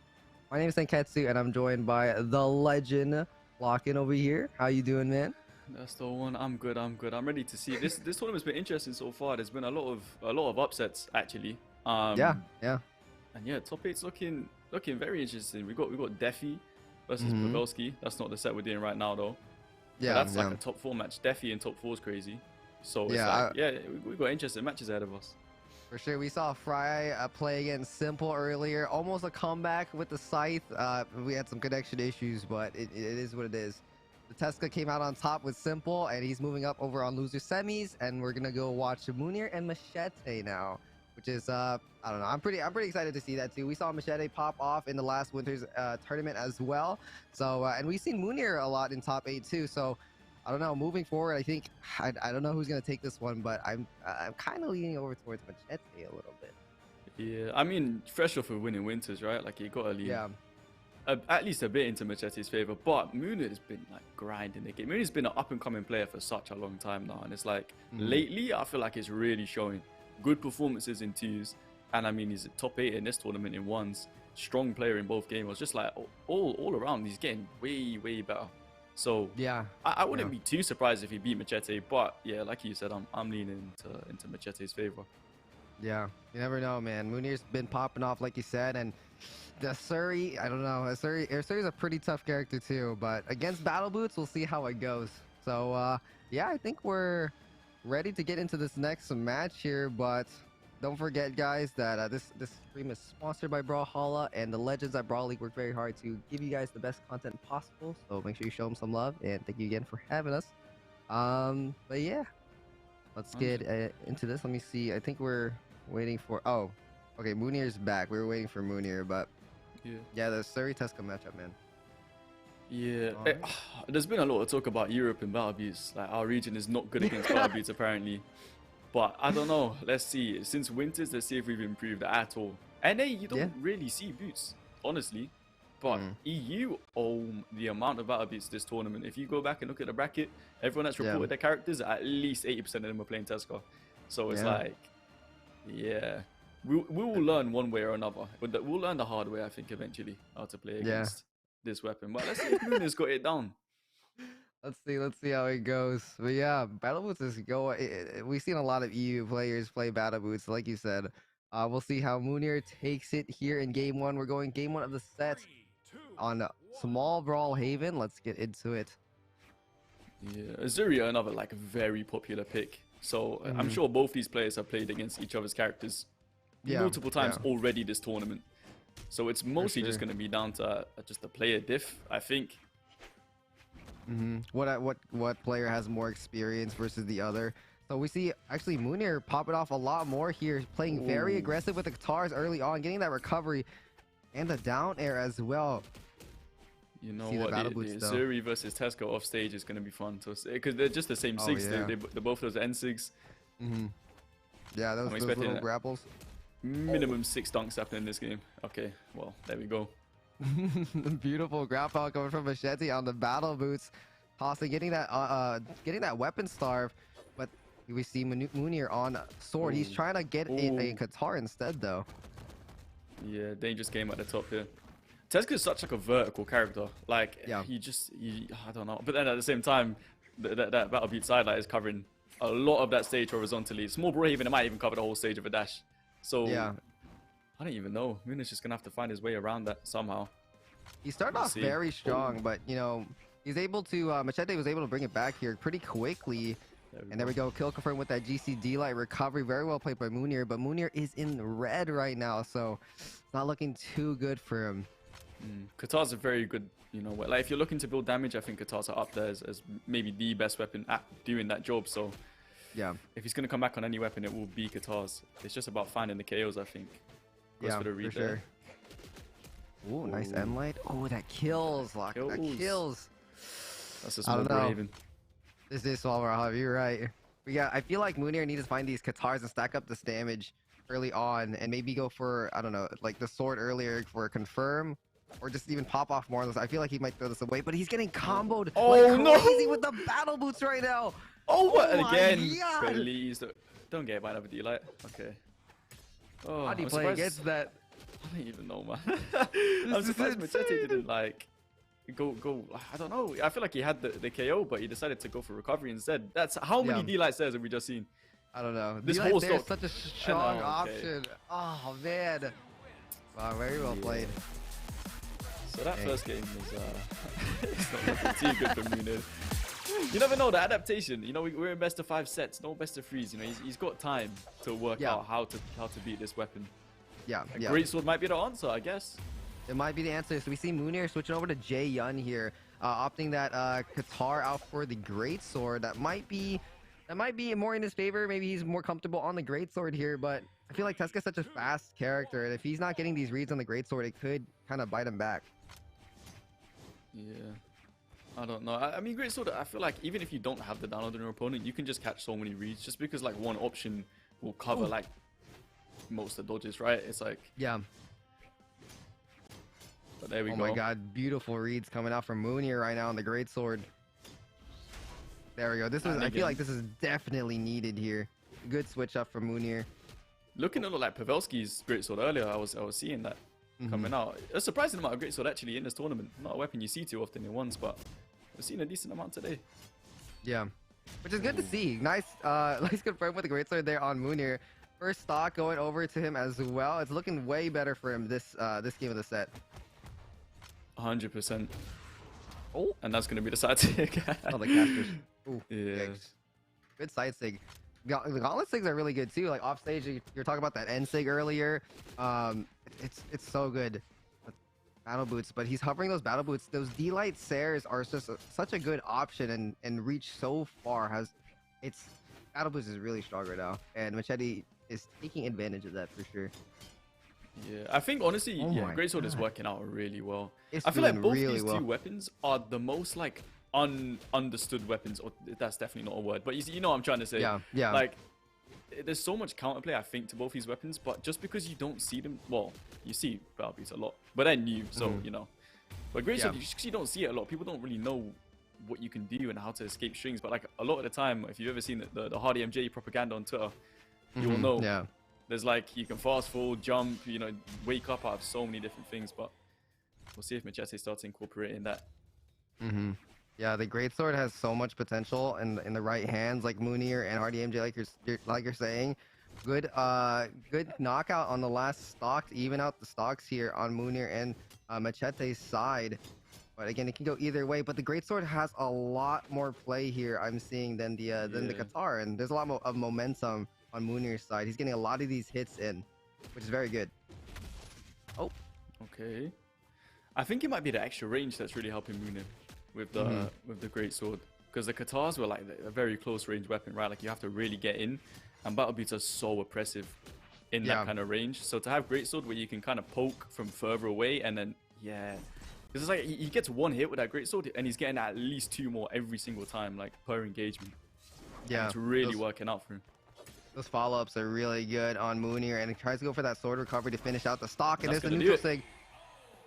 That was definitely a play. The switch up to the greatsword, and again, yeah, I agree with you completely. The range on the greatsword is definitely doing some work against these battle boots. The Qatars earlier was maybe too close for comfort for Munir, and was getting too punished by the battle boots early on. So it looks like he's staying on the greatsword as he should, I feel like, but Machete's still sticking on the Teska. We'll see how he adapts to the greatsword in game 3. Yeah, Munir was looking a lot more comfortable that game, and honestly, Oh, yeah. I don't think Machete should have left Demon Island open, because this map with greatsword to me feels like really good for that weapon. He just got all that range. He's got more range now to kind of sit back and poke away at his boots, you know, when he's got the greatsword in his hands, and then also more room on the stage to really extend those greatsword strings. You know, when you get those like 5-hit strings, carry all the great like across the stage. 100%. And we've seen him hit some insane reads, but the side signature gets the first stock pretty early on as well. So Machete actually trading in the boots for some gauntlets in the first stock here, and it worked out very well for him. Yeah, he is beating those boosted by boots allegations right now, because he deleted Munir's stock with gauntlets. Oh, okay. Yeah. Tactical misinput there maybe, but goes for that reverse side air, and there's another thing with Tesca. The recovery options aren't the best on Tesca too, and especially on a map like Demon Island, where the down air on the Greatsword can really just cover that side or anything else. Like I feel like it's a little bit harder, but he's also got that neutral stick option too. That's what I mean about Demon Island. You just have all that room on stage to really extend the Greatsword strings. Oh. Yeah. Yeah, but Machete is struggling against the Greatsword. Oh, that could be it though. He's got his recovery. Only has a dodge here. Oh, he didn't even get his dodge back. Okay, he tries to get that with the down air. It was so close, but it worked out for Machete there. Okay, Machete has to, or Munir even needs to take this stock quickly. Yeah. Oh, okay, well, nice weapon throw. Great weapon throw. Getting that knockout. Taking on that Greatsword, using Demon Island to his advantage, trying to get these long reads here, but Machete's kind of coming through them with the dodges. 2 side lights followed up. The side light is so strong on Battle Boots. I feel like it just reaches so far. You can follow up with it so much. Yeah, probably one of the most oppressive moves in this entire game, I would say. And that D-light too is so quick. I'm going to get into there. Machete with no dodge here. Manages to take stage control back though. Okay. Like I feel like stage control, especially right now, is so important. That's going to do it. Yeah. Yeah. Smart by Machete to throw it backwards there with active input. Even with the disadvantage, I feel like with the Demon Island stage being a lot longer and even the sides, but Munir was still lost to the Tesca. But I feel like we've seen a lot more Gauntlet this round than previous games. So I feel like he was able to adapt very well and do something that Munir wasn't expecting. A lot of side signature KOs there in that game too. And we're actually going back to Demon Island. So Machete is very comfortable on this map and knows that he can play around these reads potentially. Yeah, I'm seeing Machete actually do a really good job of mixing up his dodges against the Greatsword because, Greatsword has those. Well, people will say, oh wait, this is it for Munir. He makes it back actually. Gets the nair into Sir. And the ground pound's gonna still not gonna do it actually. He's perfectly alive. dodged. Oh no. Oh, he missed the ground pound. That's one of the most oppressive things that happens to you in Brawl. You know when you have the confirmed ground pound and it's like you just barely clip the stage. Yeah. Yeah. It's unfortunate, but Lock, he's barely touched. Machete's first stock is barely touched right now. What an insane push and how aggressive Machete was off stage too with those battle boots, catching Munir every time, trying to get back on stage. This is exactly how you need to be playing battle boots in this matchup. Yeah, Munir's really gonna have to start putting in some work. That is not a good start because this is tournament, well, not tournament stock yet, but tournament game at the very least. Oh no, it's gonna be tournament stock real soon by the looks of it. Oh no. Finally gets armed. Oh. Okay. Munir's really good with those weapon throws. He always he just finds something. A lot of the time you'll throw your weapon at your opponent, it'll hit the opponent or whatever. And you won't really get much off of that, but Munir always seems to find something. Not enough though, as he's on his final stock, and Machete is not even in red.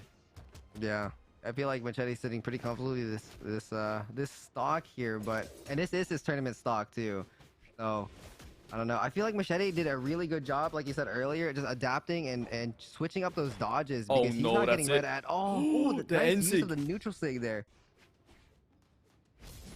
Oh gosh. Can he come back? Can he come back from this? Anything's possible, but it's looking pretty hard. It's looking pretty hard. He's gonna have to get the scale right now. If he gets hit one more time, I'm making a decision. Okay. Oh wait. Oh no! Don't let him get back. Okay, all right, here we go. Yeah, because he hasn't hit a lot of we see him a lot on the sword now, especially for that confirm, which he gets with that D-light recovery. But he's not getting hit with these greatsword reads anymore. He's definitely doing a great job of switching up these dodges. So, yep. Yeah, it's that sport dodge. It's like the only dodge that isn't, included in that 50-50, and Machete's always throwing it in there just to keep Munir on his toes, and it's working really well. And at this point, it's looking insurmountable, to be honest. Not gonna do it quite 100%. Yet, but will he make it back? Ooh. Okay. No, he goes back there with the recovery option. That could have done it. This is dangerous. One hit, I feel like, does it. Oh, the down sig. It's the first down sig I've seen all game. Yeah, but I think Machete just figured out. He knew he won. So it's like, he missed that. It doesn't matter anyway. But yeah, he'll be going on to fight Simple next. Yeah, which is exciting to see because we actually saw Simple locking in the Tesca as well. So we might be able to see, or more than likely, we'll see a Tesca mirror here. later on in the game. But are we going to be playing? I think we're going to be watching Pavelski and Defy, maybe. Wait, who we watch? Yeah, we've just seen Pavelski hop into the lobby. Yeah, we've seen Pavelski. So Let me hop in imagine too. so. Hold up. And Oh, never mind. honestly, I know nothing about Defy. So Yeah, me neither. I haven't really seen him in a lot of top fours, but I've definitely heard of him before. Not too much to know all the stats and all that, but if he's in top four, I'm sure he's quite good at the game. So- he's actually. I was wondering who sent Machete into the losers bracket in the first place. It was Defy. Oh, it was Defy. Yeah, Okay, Defy got alright. here by beating Machete and then beating Fried as well.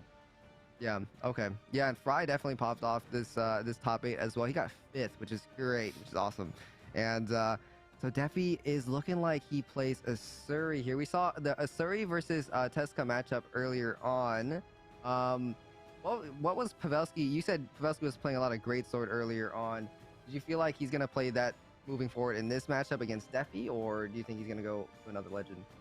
I'm not sure. I feel like Pavelski's one of them people that can just play basically anything. We know he's got Mordex, we know he's got Katars, greatsword like he said we saw earlier. And we're not even watching Pavelski in Defy We're not right even now. watching Pavelski. It's a switch up.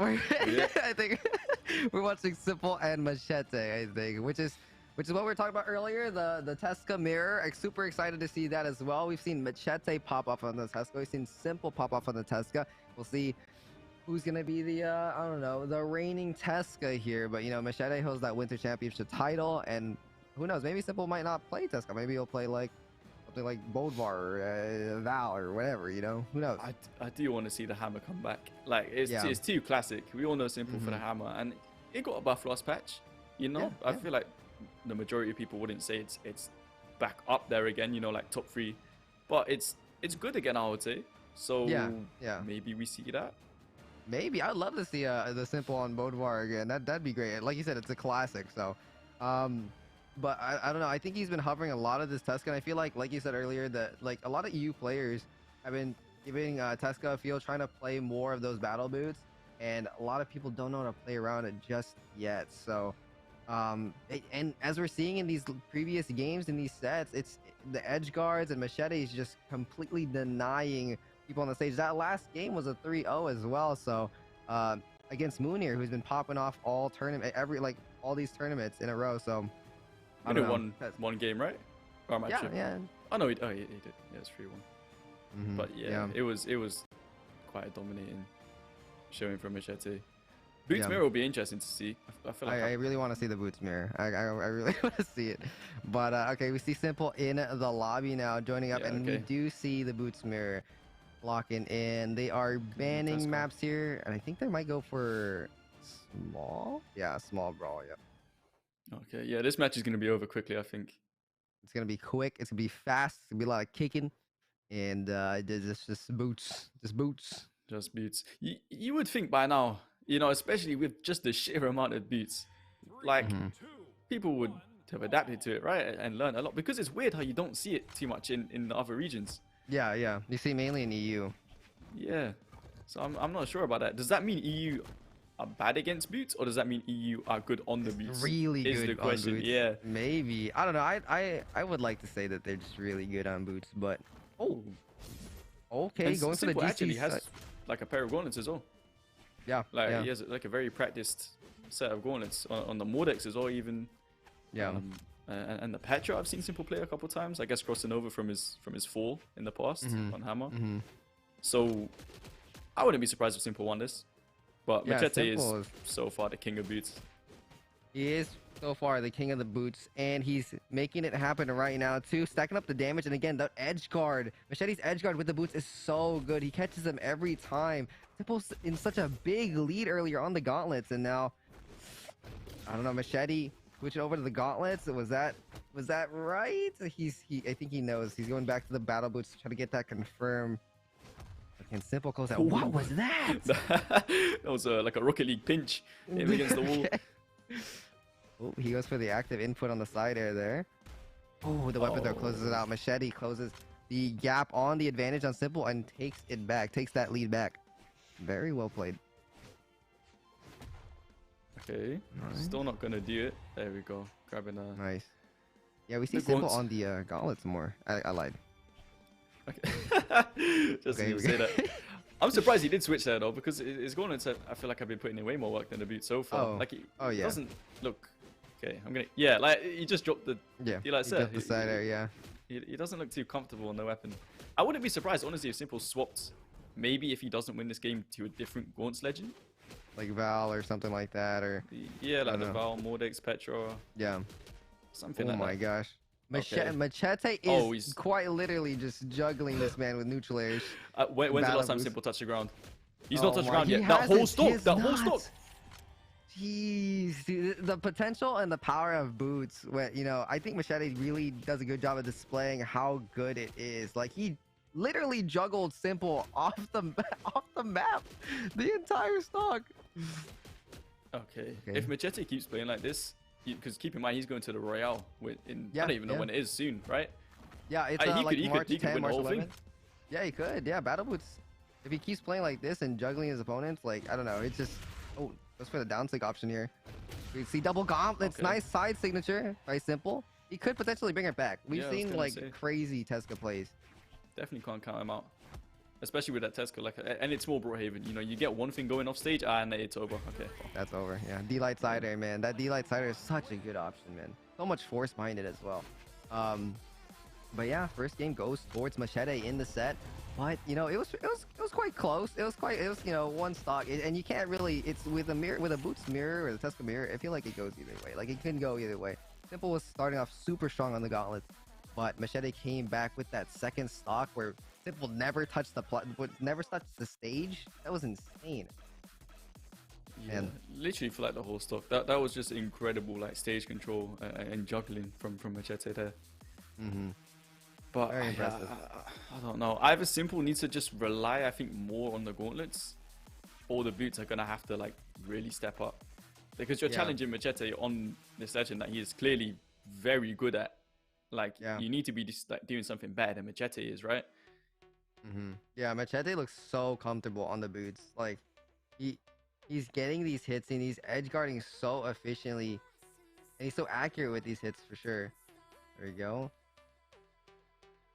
It's like it's just constant nairs and recoveries, and know. every single one of them hits. And if finally you like manage to avoid one and it doesn't hit, you land and he hits a D like sir. He hits, It's like yeah.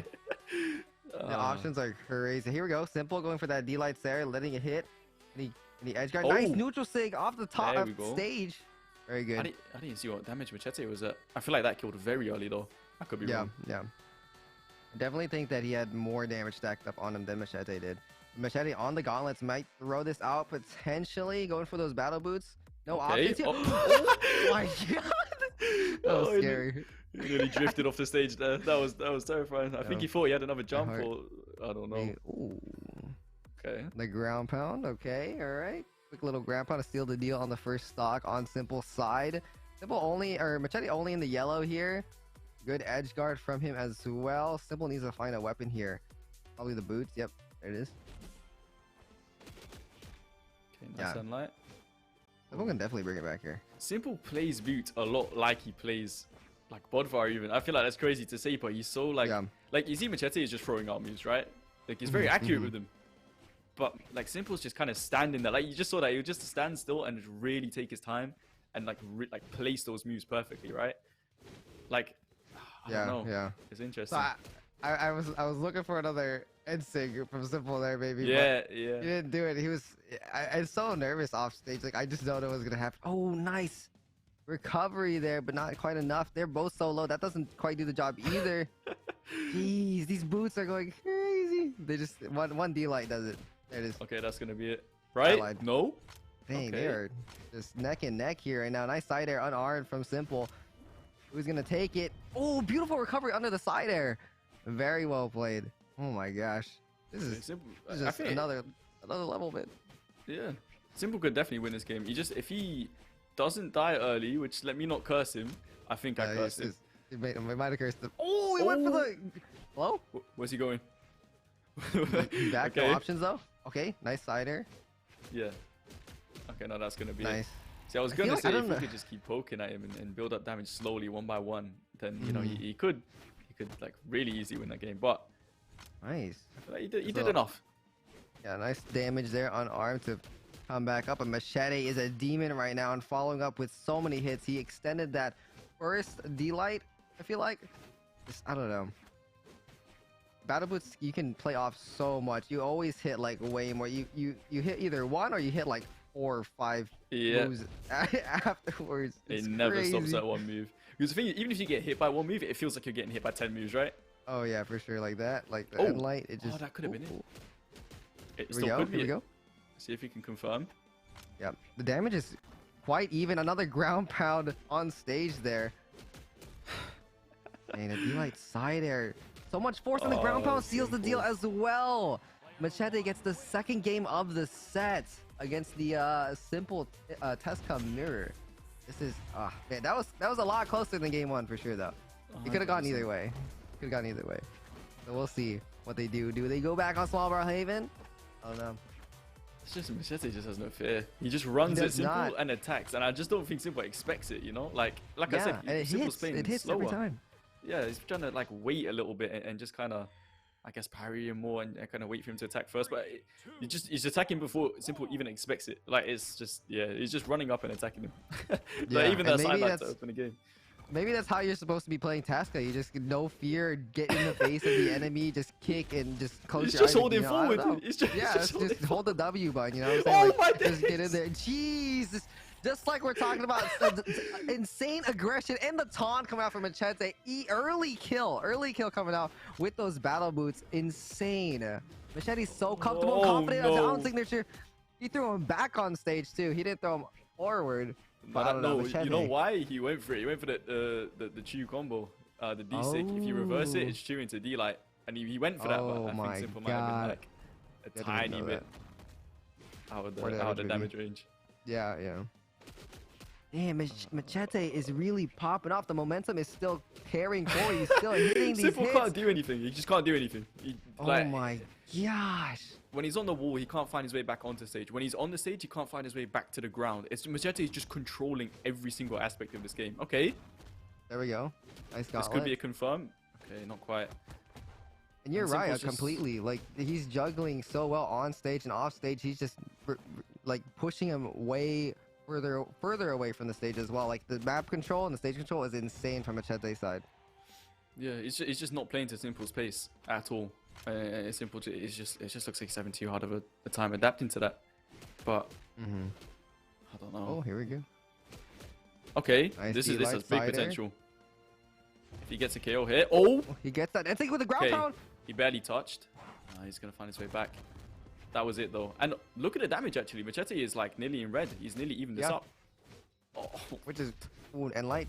he Yep. dropped the D-Light Sarah again. Did I mean it was close? You know he's got it. He's definitely got it, and he can definitely bring it back. Yeah, he's nearly in red right now. He's going for that unarmed side signature as well to switch things up.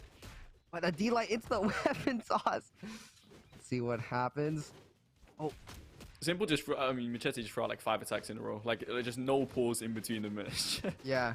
Look at him. He's still he's just so comfortable with the boots. He's throwing these end lights and these D-Lights out, and they're bound to hit. Oh, beautiful neutral stick there to catch that stock, and he's in yellow. Now that's So- the one thing I will say Simple has over Machete is those N6, the offstage N6. He's hit them. Has Machete even hit one of them yet? Because I know Simple's yeah, I don't hit think so. quite a few. Woo. Okay, There it is. this could be a big punish. Good. One Yeah. good play off stage could really just switch up the entire game here. Oh, that might be it. Oh, not simple. Going for the ground pound off stage there. Nice side air to follow up. A D-Light side air. Doesn't drop it this time. Goes for the ground pound. Misses. Simple's really, really low here. He's in the red, but D-Light side air on the left side of the map. Can Oh, he this edge could be it. guard? Oh, that's it, right? No, Might not be yet. it. Very close. One He's more definitely set. even it out though, and he's got more pressure here. Another D-Light side Yeah, air. there we 3D light side Ooh, air. and he He's told knocked him. up with the taunts. This Oh, could, no, this you could can't lose be this. really bad for him. if he cannot loses. lose this game now. Taunting. Okay. Nice side air. Oh, that is You it. know what? I would have taunted there as well. I would have bet so much money that Sarah would have killed, but it just didn't. We saw 3 D-Light side airs coming out for Simple.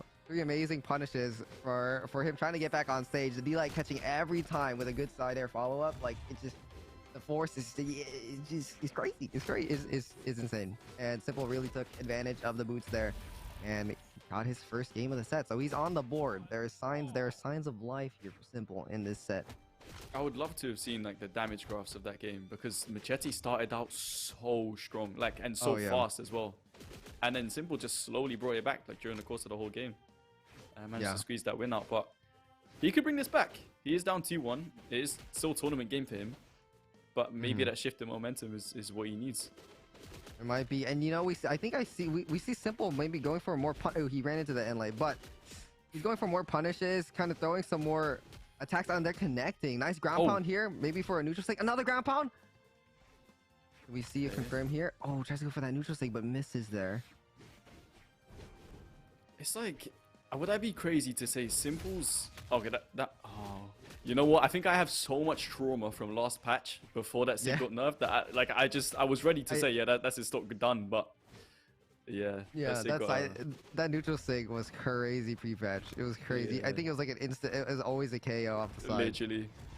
There we go. Nice recovery to get the first stock off. Simple definitely switching up the pace of the game here.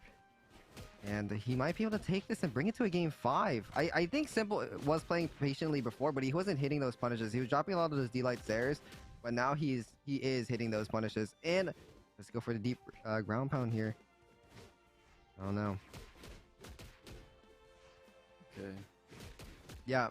See, we're seeing a lot of these backdashes and side lights and D-Lights from Simple. Like right here, like it's waiting for much slower, and like I feel like Machete is now doing the one thing he shouldn't and the one thing he's been good at. Okay, which is like he's just falling into Simple's kind of trap and like playing to the pace of his game, you know, instead of playing to the just hold forward, press attack kind of pace of Machete's game that he was prospering with. I don't know. We'll see if he can kind of. Ooh, the juggles. Okay.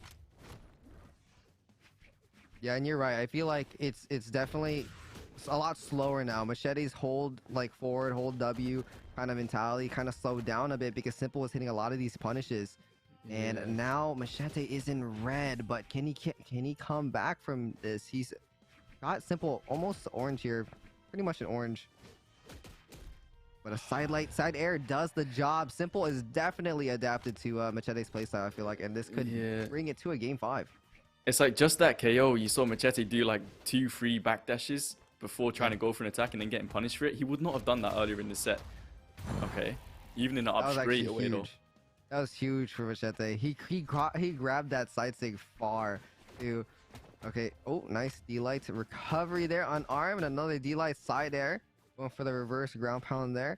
But Simple is doing a great job of punishing now. Waiting for the Machete punish, getting that backdash and getting those side airs in.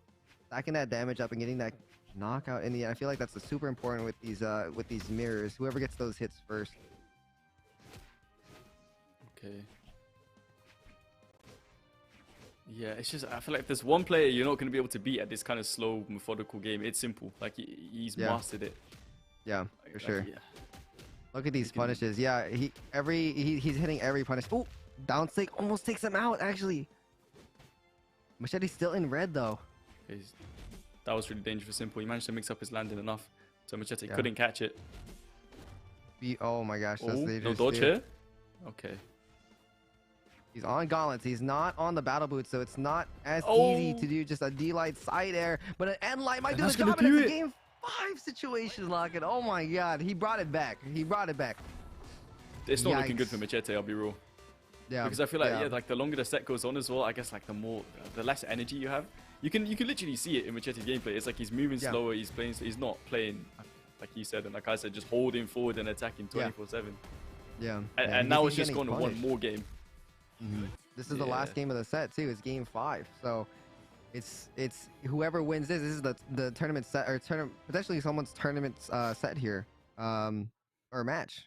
So we'll see how it goes. They're sticking to the Tesca mirror, which is respectable, but again, Machete is playing a lot slower, like we've seen, and Simple's hitting these punishes. So I don't know. It will maybe see Machete start off really fast here to get that early stock, or maybe he'll play a lot slower and just maybe try to get these punishes on Simple. Yeah, he's going straight for the battle boots here. Yeah. Oh, that's dangerous. It'd be crazy if Simple won this set, because Machete was so dominant. Yeah, yeah. Especially on those boots early on. The stage control was going for him. I know, yeah. See Machete on the gauntlets though, starting off. Going for that neutral sig. Then they're on Demon Island too. Nice follow-up with Simple there. Okay, let's see. Oh, on arm side air. He's back on the battle boots. Yeah, we see Machete very, very comfortable on the battle boots. I feel like whenever he gets a chance, he tries to go for those. But, oh, beautiful dodge. Oh, we're trying to get the grab out. They are both. Oh, I know. They're so it's close to getting dangerous. KO'd. Those ground pounds are like pixels off each other. I know. Oh, there you go. It's There's always a the side signature. take. Every There's a side single take. time. Dang. Okay. Let's get into it. So we're in our second stock on Simple. This is a game 5 as well. So Simple got to make this stock count. Try to get the stock early. Nice recovery. Simple really just walked up to him and raw side tagged in his face. I know. He said, get out of here. But now he's weapon starving with the battle boots now. Let's see how big he can carry this lead on against Machete. All right. I don't know. It's just, it's really, really even. Slow. Yeah, it's even and it's a lot slower. We see this. We see a lot of these players waiting for something to happen and to get these punishes in. So Simple is, I feel like, way more dominant in this type of play style, just to be able to adapt and read their opponent. Went for that again. Oh yeah, he did. Oh, it's so dangerous on the left side of the map, or just on the sides of the map too. On the they're not playing on the right side. It's crazy. They're It's favoring this always left this left side. side. The whole map. Have they even gone to the middle of the stage yet? It's like I feel like the whole game has just been on this one ledge. It's just been left side. Here we go. We went to the right side. Like they've been here, I guess. Nice side air on the side there. Okay. And these side signatures. I feel like Simple's always expecting the side signature on gauntlets whenever he's holding onto it. Oh, nice. But they still managed to hit. Yeah, he still gets it. That's it. That's it for that stock. Yep. It's just every time I feel like Machete is getting impatient, it's like it's just immediately he's going straight to the gauntlet side light. And I feel like Simple has finally adapted to that, like right when he needed to as well, which is good. Man. Let's see if Machete gets this ground pound. Yep. He misses that. But Simple on the gauntlets. Oh, the neutral sig. Okay, all right. This is close. This is close, Lockett. It's very close. It's very close. It's one stock each. Game 5 situation. The Tesca mirror. Simple's been able to adapt to Machete's playstyle, bring it back from an 0-2 to 2 to game 5. Let's see if Simple brings this back. It's going to be wild. Okay, and yeah, like you were saying, it slowed down a lot. Machete winning out there though. Got the full stage control. Like that last stock, you know, I was saying how it's always the gauntlet side sig. Oh no. Nice follow up with the Simple down no signature. Ooh, the down air. Machete's carrying this momentum over, and he has not dropped a hit yet. This is the D-Light Machete. Oh my god, Lockett, this might be it. You can't let Machete get one hit, because this is what happens. You get put in the air once by Machete, you're not touching the stage for the rest of your stock. Your stock is gone. Look, he can't. Dang, look at that. He's like a ping pong ball, fam. He's gone from one side of the stage to the other, like 5 times now. Getting tossed. Here we go. No, the down air misses as well, but the D-Light also misses. Okay. Out of boots. Oh, you need to stop dropping that D-Light, sir. The D-Light, sir. That's it, baby. No. Oh, he went for the wrong sir. The weapon throw? He went for the active input, sir, and it didn't KO. It did not KO. Side air on the gauntlets. Machete unarmed right now. It's that battle boot. Dude, if Simple brings this back, it's gonna be crazy. I know Machete's not sleeping tonight if Simple brings it back. Yeah, okay. That's it. Yeah. Because imagine having that KO in your hands and you accidentally input the wrong set. You got the active input. Yeah. Well, very well played for Machete. He was able to seal the deal on the game 5 there, but great job and props to Simple for really trying to bring that back. It was very close, down to the last stock as well. So huge from Simple, and we definitely got to see a good shot of how Tesca plays in tournament here. How like the dominant stage control that Machete had earlier on, and how dominant he was and aggressive he was earlier on, is something that I didn't quite expect to see. Like that level of aggression and that like level of dominance with the juggles, and one whole stock, he simple didn't even touch the stage. It's Yeah, insane. that happened multiple times as well. It was actually crazy. We are gonna go have like a quick 5-minute break though. We'll be back okay. and we'll be getting into Defy and Pavelski, which, like I said, I'm very excited to see, just because I'm not too familiar with Defy. Yeah. And yeah, we'll see you then. All right, yeah. See you guys after the 5-minute break.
Hello, welcome back to the Brawl League Love and War tournament.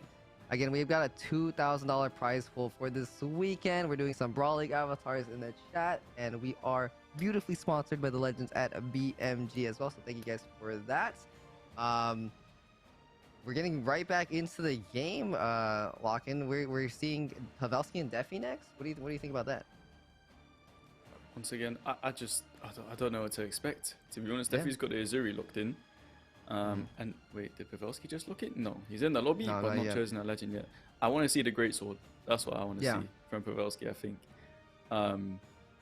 Honestly, I think if Pavelski plays greatsword and beats Defy, I think Pavelski's greatsword could take down Machete in grands. But we're getting ahead of myself there because this set's not even started yet, let alone that one. But yeah, this is a guaranteed top 3 from Defy, which is crazy because, like I said, I don't think. Was he a banned player or something? Because he's I'm not been too sure. Yeah, he's come out lately and he's been placing in community tournaments, even winters as well. He did very well. Of course, some upsets in that tournament, being a major BMG Brawlhalla tournament, right? Yeah. So yeah, I don't know. He's either been improving very, very quickly, or he's been waiting for this moment. Yeah, he's been training this whole time. Yeah, and he's here. He's over on the top 8 side, top 3, right? So we're getting into the game. Defy versus Pavelski. Pavelski locking in the Jayon, like you said, with the great. So we saw Pavelski on Mordax, I believe, and Jayon earlier on. So it'll be interesting to see both. I feel like a lot of people love seeing the Pavelski, Mordax, and the Jayon on the great sword. So we'll see how this goes, and get into it. Yeah, I always enjoy watching Katars. I mean, it's become kind of saturated. You know, you see a lot of. Oh no, that is not a good start. No. Oh, and That Pavelski, is very bad start. Okay, well, it comes back. That could have been really bad. That's one of those moments, like, if you're Pavelski, you're like, you'd feel bad taking that, but it has to be done, you know? Yeah. Like... It has to be done. It has to be done. See the great sword come into play right now. Defy trying to get these side airs, and recovery connects for Defy. Using that soft platform with a down air as well. Pavelski goes for that sword mirror. Well, not the double. Not the double. That's a good punch by Defy, though. They're playing so close to the ceiling. I'm so surprised neither of them have been taken out yet. It's crazy. Look, they're still double going. neutral. Oh, no options maybe? Wait, oh, no. Yeah, that's it. Yeah, that's it. And he still went for the ground pound. Didn't even have to. He wanted that confirmed. He wanted that confirmed. Just wanted to rub salt in the wound, I guess. Okay, that's going to be a punish. The charge, okay. Interesting from Pavelski there. See that? Oh, beautiful. No. Confirmed there. Nice neutral save coming out from Pavelski's great sword. We saw Defy on the Katars this time. Maybe he favors the sword more. We'll see here. Did a lot better on the sword than he did on the Katars earlier on. Okay. I think Pavelski trying to get a feel for the great sword against. That was crazy. Yeah, it was insane. Just stabbed him midair. I feel like the only use you kind of see out of those, because you know when you GC a greatsword move, it's like an instant finisher move, right? The only one you ever really see is the D-light. Yeah. The side light like that is GC D-lights. It's crazy. I feel like GC N light has a lot of potential too, but just no one uses it. Yeah. We do see a lot of those GC D-lights on greatsword. It covers like around the character too, so it's pretty good. Okay. We don't see a lot of those GC highlights. Dude, what is happening right now? Pavelski got bored for a second before he just stands there. Okay, and it worked. That's hard coming out from Pavelski as well. Another neutral sig KO finish from Pavelski. So he's catching Defy up really above him a lot this match. They play really high up, like you said too, which is terrifying for me. I don't know. Oh, there it is. Punish. By Defy there, catching the landing to his left. Yeah. Defy's definitely holding his own against Pavelski here, which is great to see. And he's been showing up in the tournaments, like you said. So I wouldn't be surprised if he even got this win against Pavelski too. But these strings. Defy's playing Azuri interestingly. I feel like most people when they play Azuri, okay, it's over, right? It might be. Oh, yeah, it's over. There we go. I feel like it was so close until it just wasn't. That was just one string, kind of. I know. But yeah, we were seeing a lot of like Asuris play Katars over the sword, you know. But I don't know. We saw a lot of. It was a lot different than what we're used to. Yeah, Defy's just going the complete opposite route and just sticking to the sword. And I mean, you can literally see that because he's just swapped to Koji. Wants to just get rid of the katars altogether and favorite for the bow. Honestly, I think bow has always been quite good into greatsword just because It's great. yeah, greatsword covers a lot of distance on the ground, but bow covers just a bit more, right? So it's like you can just beat out greatsword in that regard. Let's see if that works out for Defy here. Going for that sword first, but Pavelski hitting some really good reads on the greatsword. Trying to close the distance. It's small Brawlhaven, not as much room, but you know, I feel like it's enough. And Defy, I feel like swapping the bow over against greatsword is another good option too, like you were talking about. Oh gosh, nice recovery from Defy there. But Pavelski had no options. Well, Defy is doing great. So he's a sword player, right? That's what I'm. Yeah, he's definitely. That's what I'm seeing so far. Okay. Saw that GCD light you were talking about earlier too on the greatsword, but didn't connect. Oof. Yeah, Pavelski losing a lot of momentum here from the first game. Getting hit a lot. He's in dark red now. Nice D-light. Side air going for the side signature for the read. I love Pavelski's options. They're just so random. Like, you don't see anyone else going for the things he goes for. They don't work out all the time, but when they do, it is cool. It's very cool. Yeah, it's cool as heck. All right, there's side light going out. Yeah, Defy's definitely favoring this sword. He's definitely a sword player. He's Defy sword player. You know what I'm saying? Anyway, he's on the greatsword. Nice neutral L on the back side. Potentially going for a read here. Another neutral swing. Oh no! Follow up. Oh, the recovery barely missing there. It's always that insig read. Every J-Young player, you have to have that. If you're watching at home right now and you're a J-Young player, please start doing that. Catch up, you know? You gotta do it. Ooh, Pavelski actually taking a lot of damage here on the second stock. That's gonna... Oh! The options. Honestly, the options. He goes for the options. I respect it. I respect it. I thought that was gonna hit, in all honesty. I'm quite surprised it didn't. Hit too. I know Pavelski or Defy even was shivering, but not quite. I mean, even if he died. Oh, no. Yeah. Wait, that was not... Wait, now that I'm really thinking about it, I swear Pavelski just threw away kind of a fresh stock just for, like, Defy's... You could kill this with a Sair. You don't have to do all that, but... Yeah. He wanted the unarmed ground pound without touching. He was close. He almost touched. Like, he was... Oh, okay. All right. Oh, no. He's just waiting. Nice recovery. Waiting for that approach. And Pavelski really come back and do the reverse 3-0 here. An orange health. In the stocks. Yeah. Okay, that's a good start. Oh, okay. Go for that neutral air. Juggling. He's juggling. Okay, Emerin. Ooh, that's what I like beating out this. Oh, this is scary for Pavelski. Yeah, it is. Oh. Yeah, that's gonna be it. Anyway. Okay. That was a quick. That was a definite, like, turnaround from Defy's side there. Pavelski won that first game pretty well against the Surrey. I feel like the Surrey couldn't do much against Pavelski, but this Koji was a different story. And you know, I feel like he didn't even use a lot of things. It was just sword. He was just using, it's crazy. So maybe Pavelski, and then we saw that ground pound earlier on. So maybe Pavelski will switch things up here and maybe not go for some. But it wouldn't be Pavelski if he didn't do these options. I know Pavelski would not be top 3 right now in the position he's in without going for some of those crazy options. Because when they hit, it's fire. Yeah, it's an extra stock.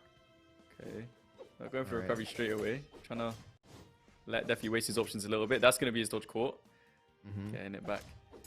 Oh, you see that little weapon throw down? To kind of weapon throw it down for the pickup. He's just the mind games. I feel like Pavelski's like, I don't know. Pavelski has a bit of a weird playstyle, but it's like, I don't know what he's doing today. He's standing still a little bit and then just going straight for the attacks. Yeah, he's straight raw side doing DC. He's doing DC D-light. Oh, not again, not again! Oh my god, I can't. Pavelski's a demon. How is Defy escaping these though? How is he not getting hit by the light? I don't know. He's got DLC. His ground pounds are just quicker than everyone else's. Like, he's just invisible down there or something. He's just, I don't know. Usually Pavelski's pretty on point with those. Bottom of the map KO. I don't know, but those ground pounds are not doing him any justice this game or this set. All right, let's see. With a stage control here.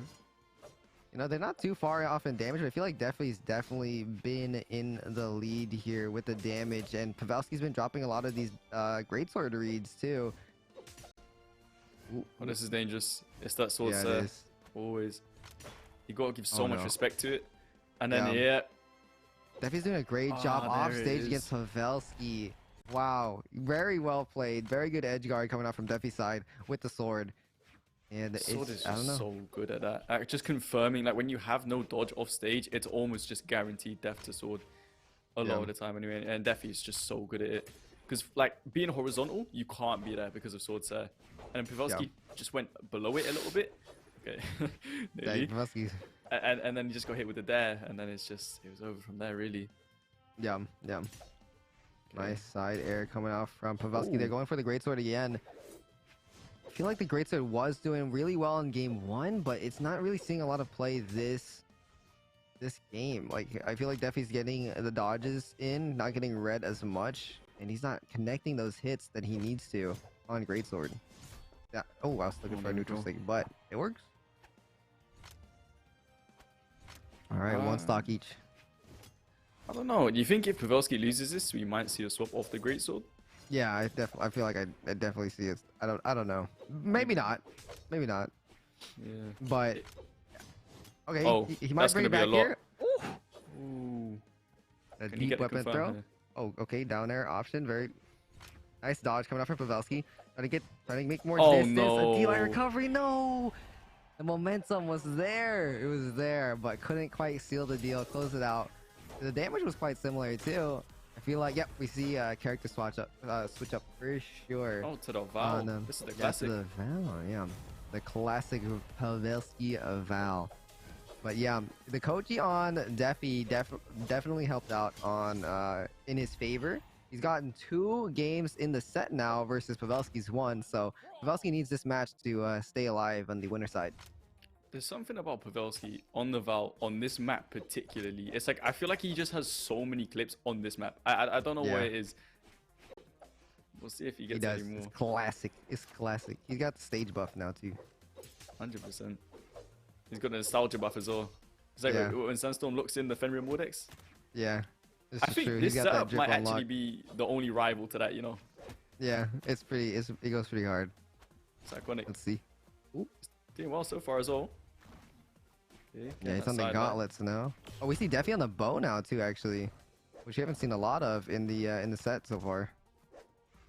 Yeah, the only problem with switching your legend so late in the set like this is that you just kind of don't have the download on your opponent anymore off of like specific, you know, like you hit sidelight on gauntlets, you don't really know what he's going to do because the dodges are going to be so different than they were on greatsword. Like you have to dodge very differently against greatsword, right? So it's not going to carry over.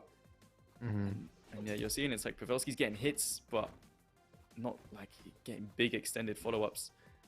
Yeah, Barely nice avoiding that set. That sider, yeah, it was very close. Nice D-light into recovery. We see more bow action on Defy on Miami Dome here against Pavelski's Val, but he's doing a lot more damage with the Val. Oh, nice catch there with the D-light recovery, going for that weapon. He anticipated that. Defy is playing very good this set. It's just that sword, it's so oppressive in neutral. It's like, I just feel like he's not even doing anything too crazy. He's just finding a couple hits, backing off, and then winning the next neutral engagement. Just like that, like over and over again. Yeah, he's just hitting a lot of these side airs and really dominating neutral. Oh, nice down signature there to try to get you back on stage. Interesting, That goes recovery the literally looked gauntlet like a away. him as well. Doesn't go for the GCN sig. I think that might have killed. Oh no! Wait, it doesn't kill. That didn't kill. That was insane. He caught him again up the top there with the D-light recovery. That doesn't kill either. Wait, Defy is just my surviving gosh, right now. He goes for the GCN Finally. sig. Pavelski's a mad bed. Finally, the first stock comes out on Defy's side. This is a set point for Defy. If he wins this, he wins the set. Oh shoot, that recovery was so close. All right.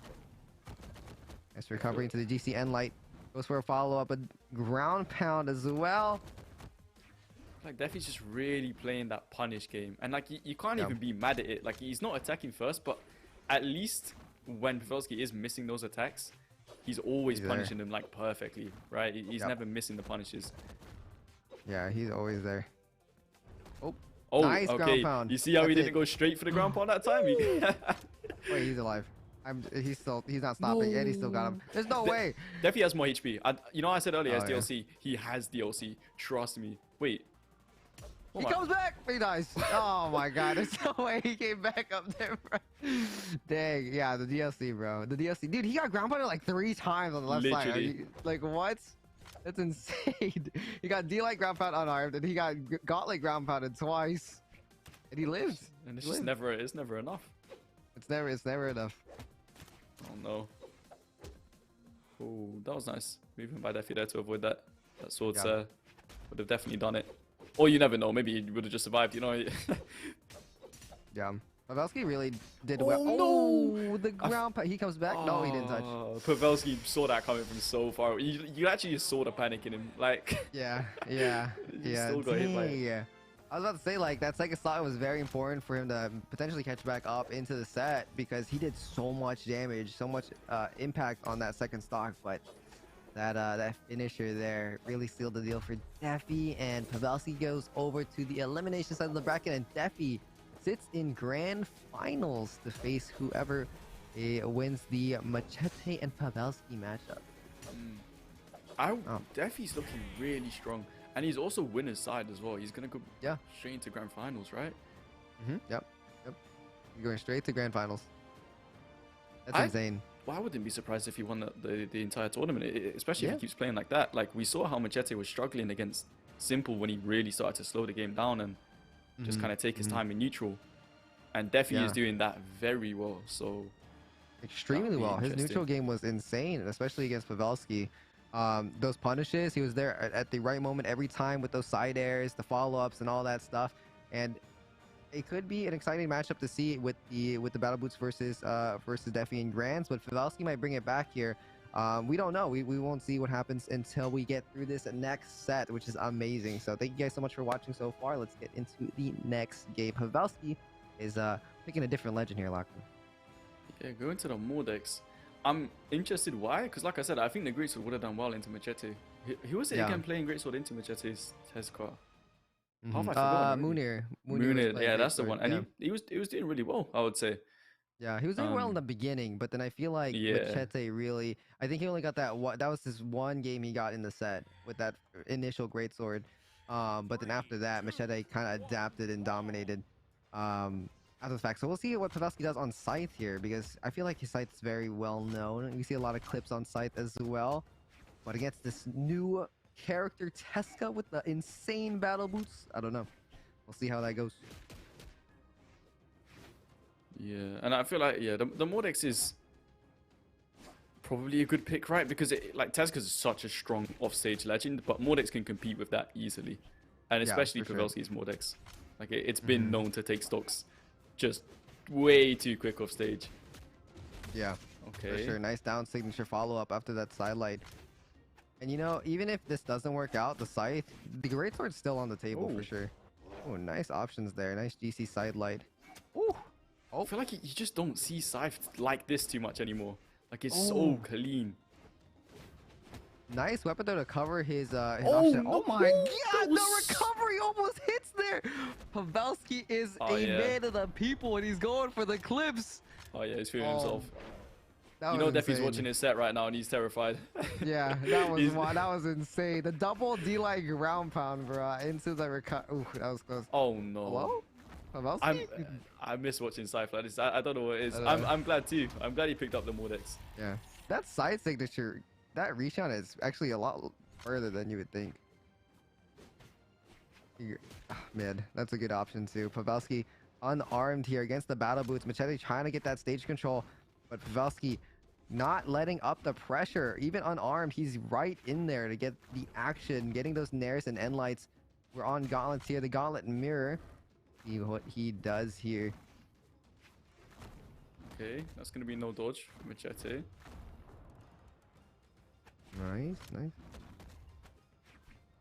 Throwing away the gauntlets there while he has stage control, just to ensure he can actually get the boots without Pavelski's interference. Yeah. Oh, nice. Oh, the weapon throw down, trying to get that And knockout there. Pavelski still in the damage lead right now. Does go for a dash jump there, but gets hit with that recovery. That's what I was really wondering how well. Oh, that's gonna be it. That's crazy because if that Sig goes off stage, it has like little to no force. Like that Sig quite literally doesn't kill at 200 damage on Small Haven if it goes over the edge. So I know every time Machete hits that, and it's always so close to the edge, he's always praying it doesn't go over. I know, and that's the second side signature. Oh, actually, no, that was a down signature. That was another signature coming out from Machete to close out the stock on the sides of the map there. So Pavelski needs to be more kind of aware that he's gonna go for those options. Nice down signature. Try to anticipate another attack there. Battle Boots Delight Sair. Alright. I want to see more sides, I'm not gonna lie. But his gauntlets are really good too. I just missed those clips. Ooh. I feel like he had the read there. He went for the in read, but just barely missed. This is dangerous for Pavelski, no dodge. This is very dangerous. Okay. That end light comes out so fast. Nice down air with the down signature. Okay, nice. Okay, now that one was ambitious. It was very ambitious. Didn't get Nice punished for it though, sider. so. Doesn't get taken out here yet, but the Oh, D-light, that's that's gonna probably be it. it, Yeah. Whew. Player 2 wins. Man, Demon Island is definitely favoring Teska right now, or at least Machete. He's been winning a lot of these Demon Island matchups. So there we go. First game goes to Machete, and we see Pavelski still locking in that Mordex. It did very well against. It did a lot better than I thought it would against Machete's Teska. But again, Greatsword's still on the table. But this later in the set, I don't know if it's the right play, like you said earlier. Just switch. We're in game 2 right now, but. Yeah, I think honestly, yeah, I wouldn't say it was even really the legend that was the problem for Pavelski. Like it was looking good, honestly, but yeah, those small walls, like you said, on Demon Island are it's just battle beats are too oppressive, like as a ledge guard weapon, for you to be playing against them on walls that little. And oh my goodness, this is like you're just talking about the small walls and just small Brawlhaven overall as the map. Like he can really make Scythe happen on this map too. So. And as well, like I feel like Demon Island having those small walls and something that this map will be a lot better for Pavelski. Oh no, okay, that didn't take him out. But it is the wall combos, right? Like Scythe is so versatile off the wall, and you saw him do it a couple there, like 2 or 3 hits bouncing Machete off the wall. You can't really do that on Demon Island, right? So yeah, not at all. I would say the Mordex is working. Just maybe pick maps more like this, right? Yeah, for sure. A very even game so far. Nice, with that recovery. Pavelski looking pretty dangerous here. Oh, no. The side signature, the deep haymaker sealing that deal. Machete didn't even see it coming. It's very like good kill there. That Sig, it just always hits. You don't see it often, but every single time you see that Sig, for some reason, it just hits and kills. Ooh. Just like that one, actually. Yeah. Yeah. Damn, that always side signature. Sig. Great punish from Machete there. Pavelski tried to go for that reverse down air, but did not connect. It did not connect. I wish we had a stat for like how many of Machete's stocks he's taken with that side sig. I guarantee he's taken more stocks with that side sig than anything else. Yeah, it's pretty good. Oh, and the D-Sig right there as well. The damage is not too different here, but Machete was able to bring back his disadvantage. So Pavelski needs to bring it back here if he wants to stay in. Ooh. That end light is still really good just to throw out too. Like it catches a lot. It's like he's like pre-firing it, you know? Oh no. No way. Machete with a beautiful punish for Pavelski, hunting him down on the right side. A reverse side air seals the deal as well and loses the stock pretty earlier than he expected, I'm sure. Yeah, and that's what we've been talking about. It's like Pavelski's plays and options, right? Like he'll really go in, but that's like the disadvantage to it, and the risk is that you can just get reversaled so easily, as we saw Machete do. But Pavelski just, once again, ripping a side sig and evening up the game. Let's see if he can take this one. Okay. Yeah. That is a good start. Okay, all right. We see the Scythe plays happening right now, too. We saw... I don't know. I feel like Scythe is okay against the battle. Especially, like, definitely off stage. I think it's really good. Oh, not again. Oh, God. It's the same thing every time. Yeah. The SIGs are so impactful when they hit, too. Oh, no. Nice weapon throw into the side air. Pavelski looking for a Looking for the knockout here. Side signature doesn't connect. Okay. Oh my god, it's close. It's close. It's very close. Oh, we didn't go for recovery there. Woo! Surprising. He gets that read. Oh, that's it. That's gonna do Nice. it. Oh, there Dude, we he picked go. up the gauntlet too. I didn't even see that. D-Light picked up the gauntlet, recovered. Actually, I don't even know what was happening with his gauntlets there. It was like in his hands 1 second, out of his hands, in his hands again. Yeah. I know. But managing to Went clutch that game up. Yeah, definitely, 100%. Now it's 1-1. But that was actually why I thought he recovered him unarmed, but he grabbed the gauntlet after he unarmed D-lighted. What a maniac. But that was close. It was very, very close. Machete really had Pavelski on the ropes there, especially with that reverse side air on the right side of the map. And we're going back to Demon Island, so I feel like it's definitely more in favor of Machete here. So we'll see how Pavelski plays around. I feel like he can't do as much with the scythe, but Yeah, I don't know if I'd have left this map open, to be honest. But I mean, it was a close game, that first game, right? So it wasn't. I don't know. We'll see. We'll see how it goes. We'll see. Right now it's even. Oh, that's end light. That was almost really good. Okay, good punish by Pavelski. Once A lot of again, spot dodges here. his weapon throws are crazy. I know. We've seen a lot of weapon throws coming out from Pavelski. This set. Oh, that was so close. That would have been really good for the Pavelski if he got that down signature. We have to see a D-Sig at some point, surely. Yeah. Oh, weapon throw into the GCN light. Pavelski going for these insane options. Nice GCD light. Nice. Okay, all right. Just Quick throwing the little weapon up unarmed there. Recovery. Take away his attention. He's just, you don't know what's gonna happen. Nice, nice. That was great. That Recovery was there. too funny. What is happening, bro? Pavelski's awesome. I love watching Pavelski play. All right, let's go for the reverse recovery there. No, side sig didn't hit. He's looking for that side sig for sure. Yeah, it's Machete's go-to. When he just gets frustrated and he's like, okay, it's time for my opponent to just. I've had enough of this stock.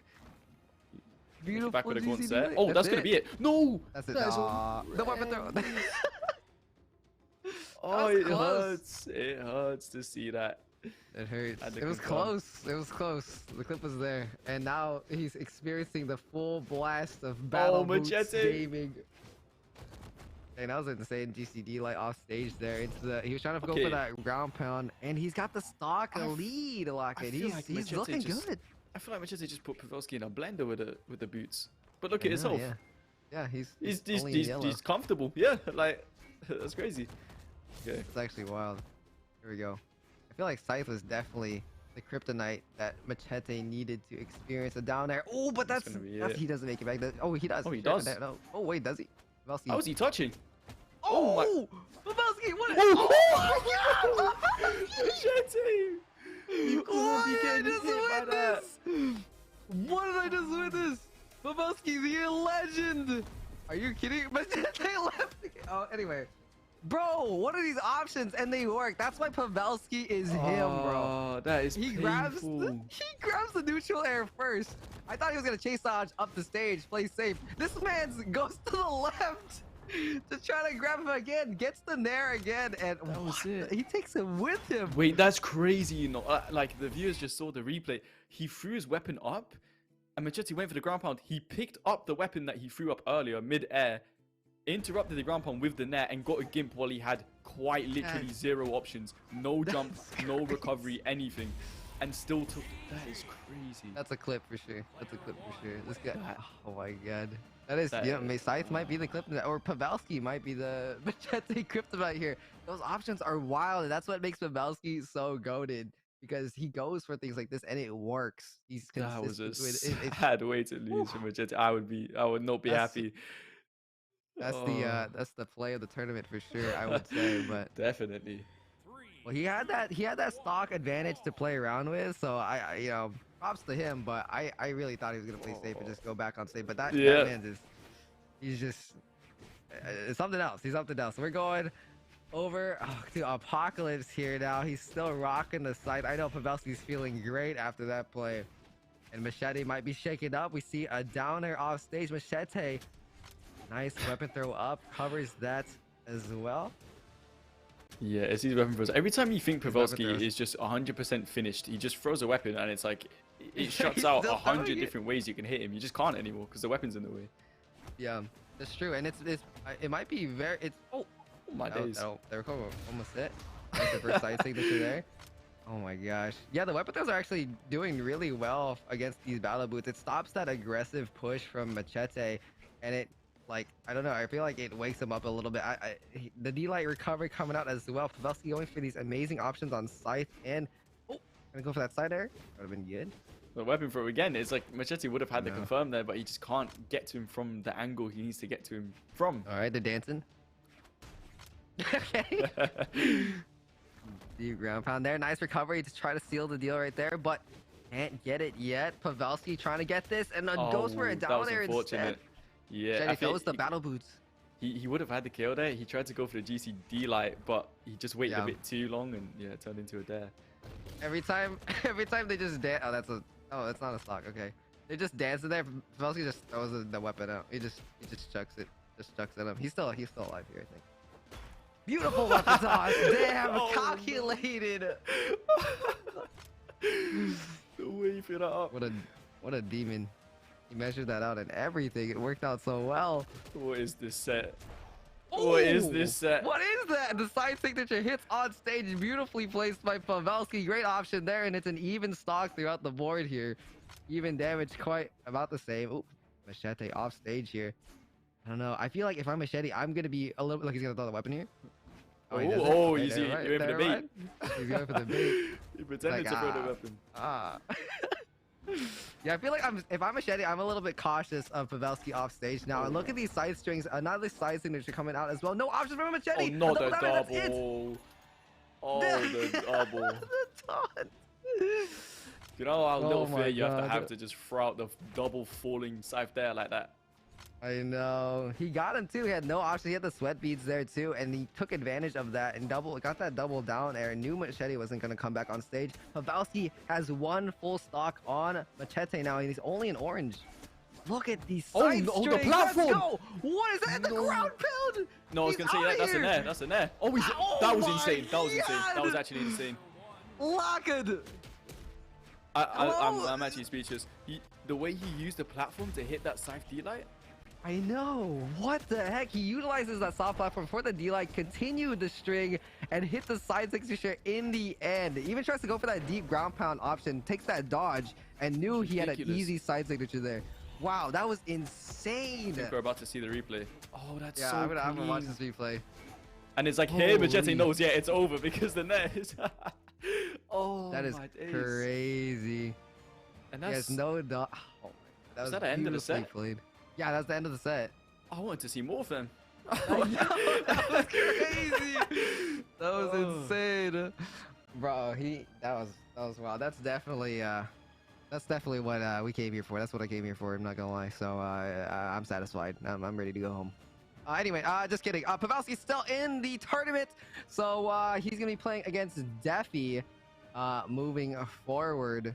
You're telling me In that wasn't grand grand finals? Is that what you're finals. trying to say? Yeah, it was in We grand have finals, we yeah. have a grand finals after that set. Crazy. Dang. Damn, that's Hey. crazy. Whoa. Crazy. To see what Defy looks in. I mean, if you're Defy, and like I said, I mean, I said this after even the first game, but especially now that you've seen that entire set play out, Yeah, you're terrified. You I'm terrified. Yeah. you can't be should've feeling played Scythe confident, earlier. right?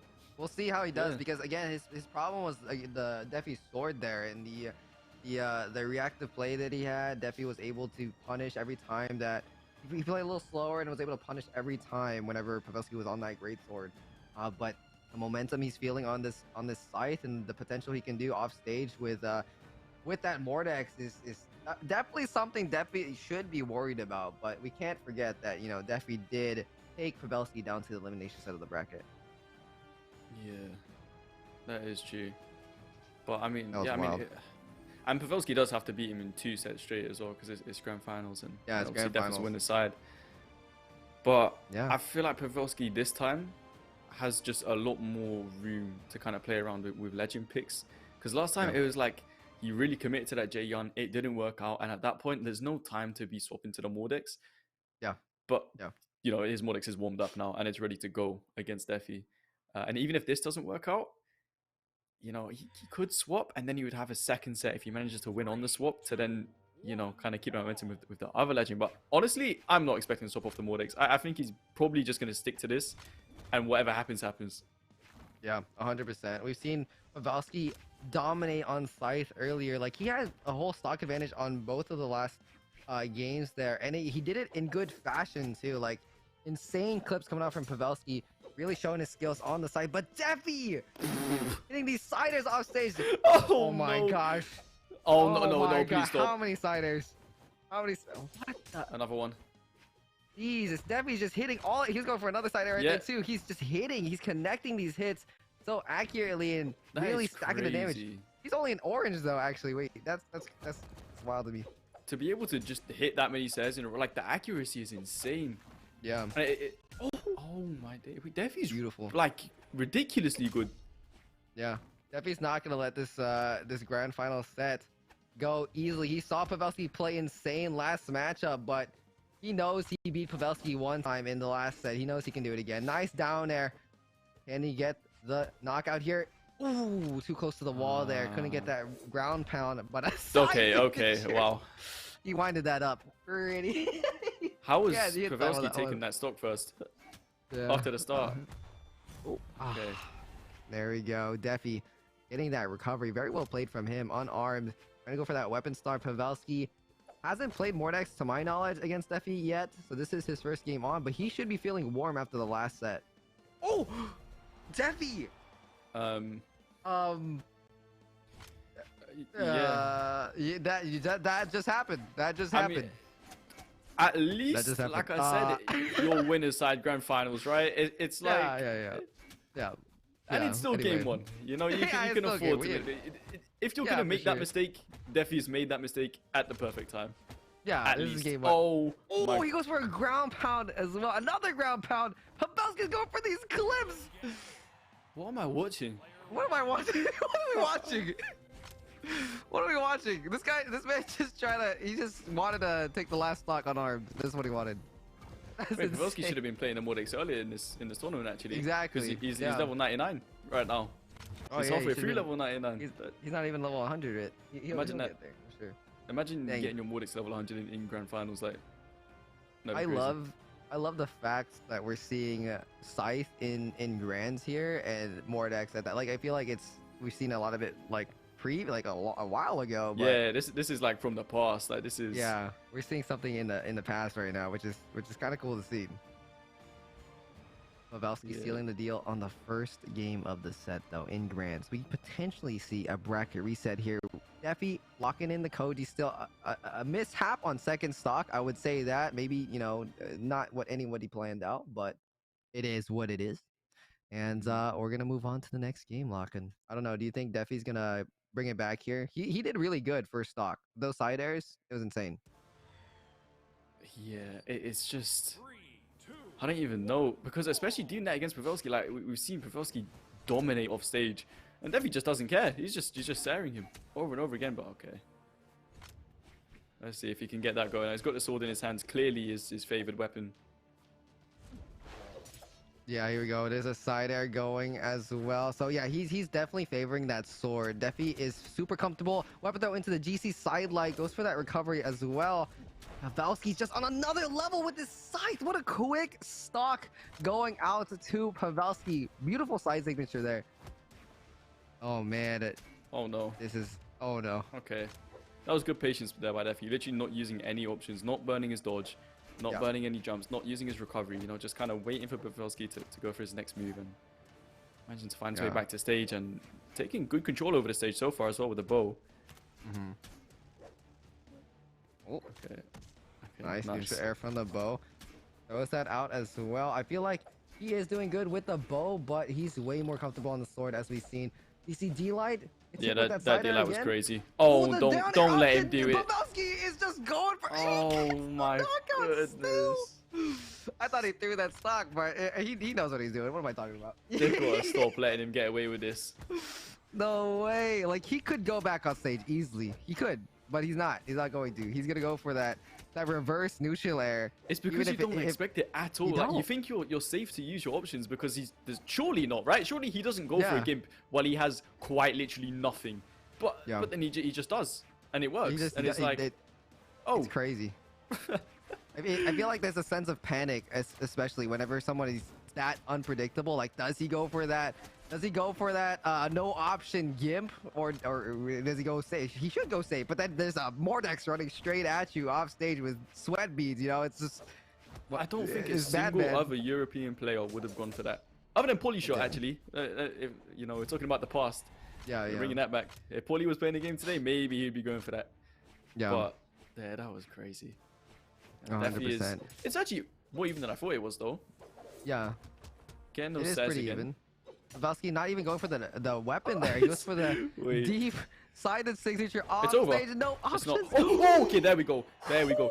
You know how many times he missed that earlier? He's made up for it. He made up for that ground pounder right then and there. Pixel perfect ground pound to take off the recovery from Koji. Very well placed. You would think that Pavelski would grab the weapon on that soft platform, but no, he goes for the deep side signature unarmed off stage with against Defy and gets side-aired like 5 times, but goes for the ground pound as well, unarmed. Pavelski's just unpredictable. I feel like he's literally just like 5 times, yeah. Yeah, I feel like Defy's not even a sword main. He's a sword Sair main. Yeah, like he's hitting the stairs like crazy. He's hit I've right for the never swords. seen anyone hit Sair like that ever before. Like it's genuinely like he's hitting 6 Sairs in a row and taking stocks with 1 move. It's ridiculous. 100%, 100%. So we see a Suri coming over back onto Defy. We saw Defy playing a Suri earlier as well. Oh, the weapon throw almost hitting there. That would have been really good. Or Pavelski, we see him on gauntlets as well. But I know, yeah, he's definitely a sword player. I don't think we'll see him a lot on these Katars. And a switch up this late in the set, like you said earlier, might not be the best for Defy here. Especially since Pavelski's 2-0. He's going to throw this weapon. Yep. It's going to be 2-0 right now, Pavelski in the set. It's one more game for Pavelski, and it's a bracket reset. Yeah. I wonder why then he is choosing to go Azuri, because I feel like Azuri's sword signature kit isn't... Okay, never mind then. He's using the Katars. He's just a Qatar demon right now. Nice D-light recovery into another ground pound. Sorry. He goes for that. This madman. Of course he does. Of course he gets... And it works. It'll always work. Oh. Okay. Okay. Really nice wake up there from Defy. Yeah. Some good matchup knowledge against the Scythe there. Huge wake up. All right. He didn't throw the weapon. He just approached, which is great. There we go. Off stage, Defy looking for something. A side air coming off as well. You know, Defy on this sword is something that Pavelski has to look out for. These side airs still connecting. Nice D-light recovery as well. Pavelski on gauntlets. No options on Defy's side. Ooh. Defy really he just really loves to save his dodge, you know? Like he doesn't throw it out. Oh, wow. All right. Okay. The restock from Defy there. But yeah, it's like when Pavelski's constantly going for the dodge reads and trying to react as well to a dodge. It's like when you tell yourself, like, okay, he's going to dodge now. You really expect the dodge to come out. And when Defy just doesn't throw it out, it's like, okay, what now? And it kind of sends Pavelski, yeah. Damn. Defy's insane. Defy's going crazy right now. Especially off stage. He's competing with Pavelski off stage and he's not giving it to him easy for sure. Like he's hitting these down airs, these side airs. Goes for that down stay, gets hit with a side air again.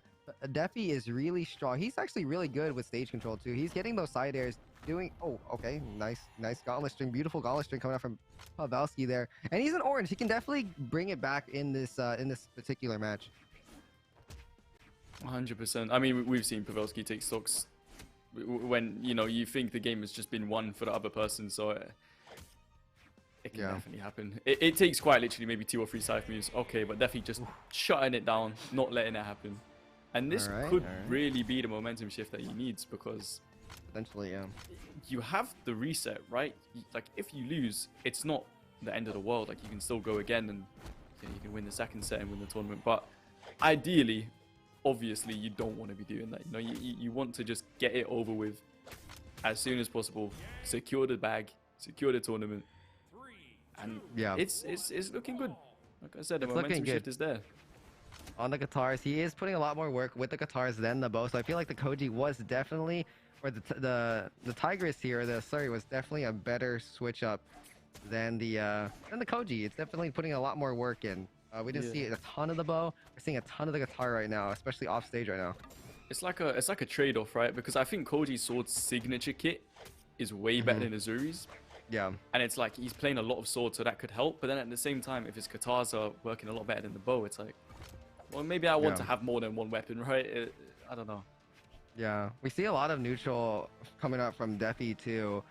So I feel like Asuri is definitely doing a lot of work here. As we're seeing, nice neutral air into the GC and light. They're pretty even, Locke, and they're very even actually. But I don't know. It's still in favor of Pavelski right now in the set. He just needs one more to get this reset. So Defy needs to really take this back from him. Yeah, Defy is. He almost never attacks first.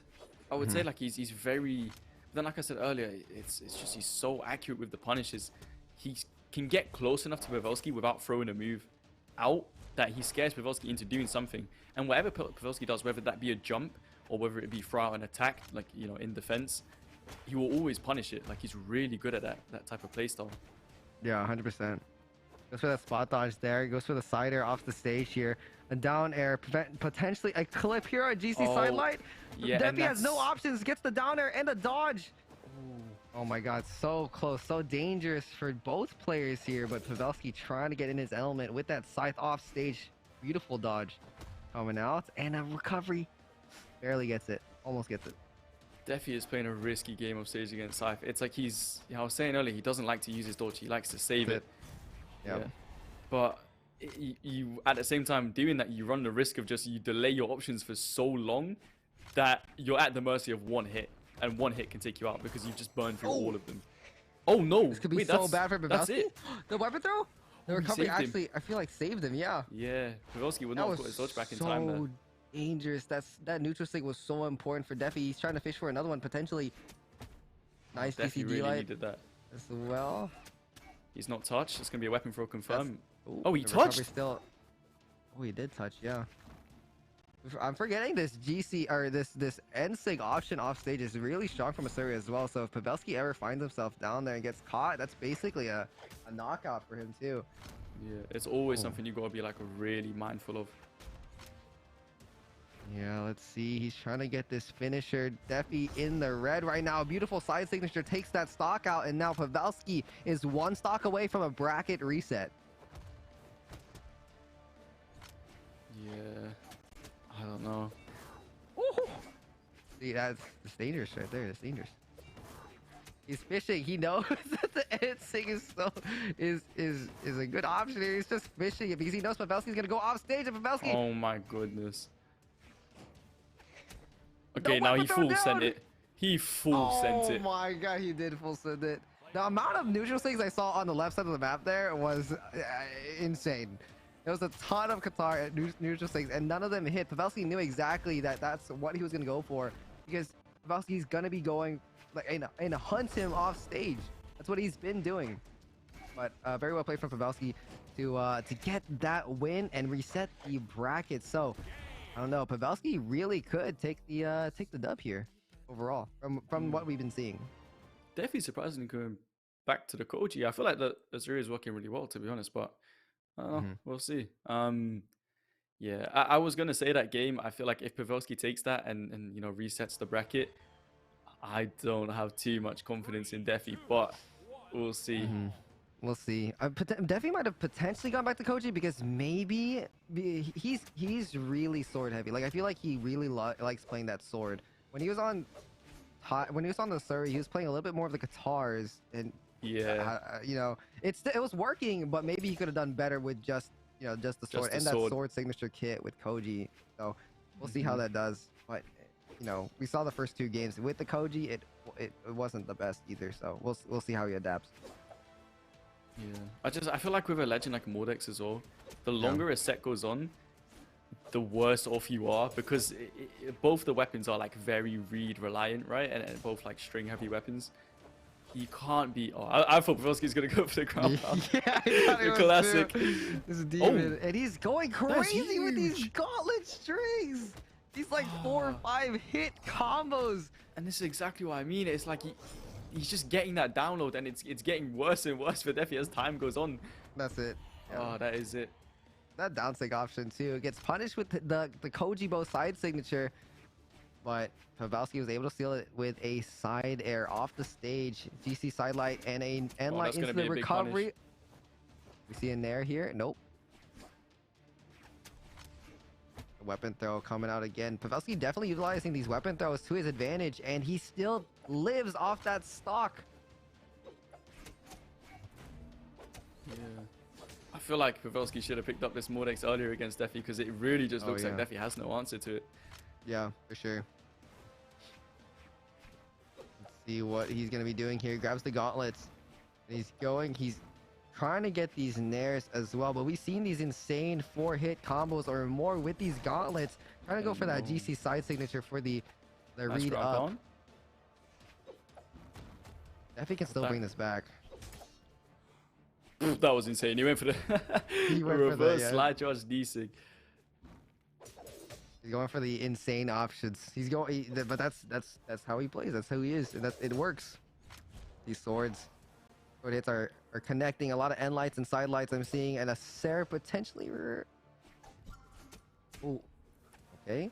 Pavelski playing patiently, waiting for that attack, and getting that down air off stage was pretty important too. So Pavelski slowing down a little bit as well, but good I punish. don't know But if not. Pavelski slowing down is the best thing to do here. It's kind of like Yeah. that Machete simple, set we saw earlier, where it's like you can't play to his pace, because you will win in that pace, I think.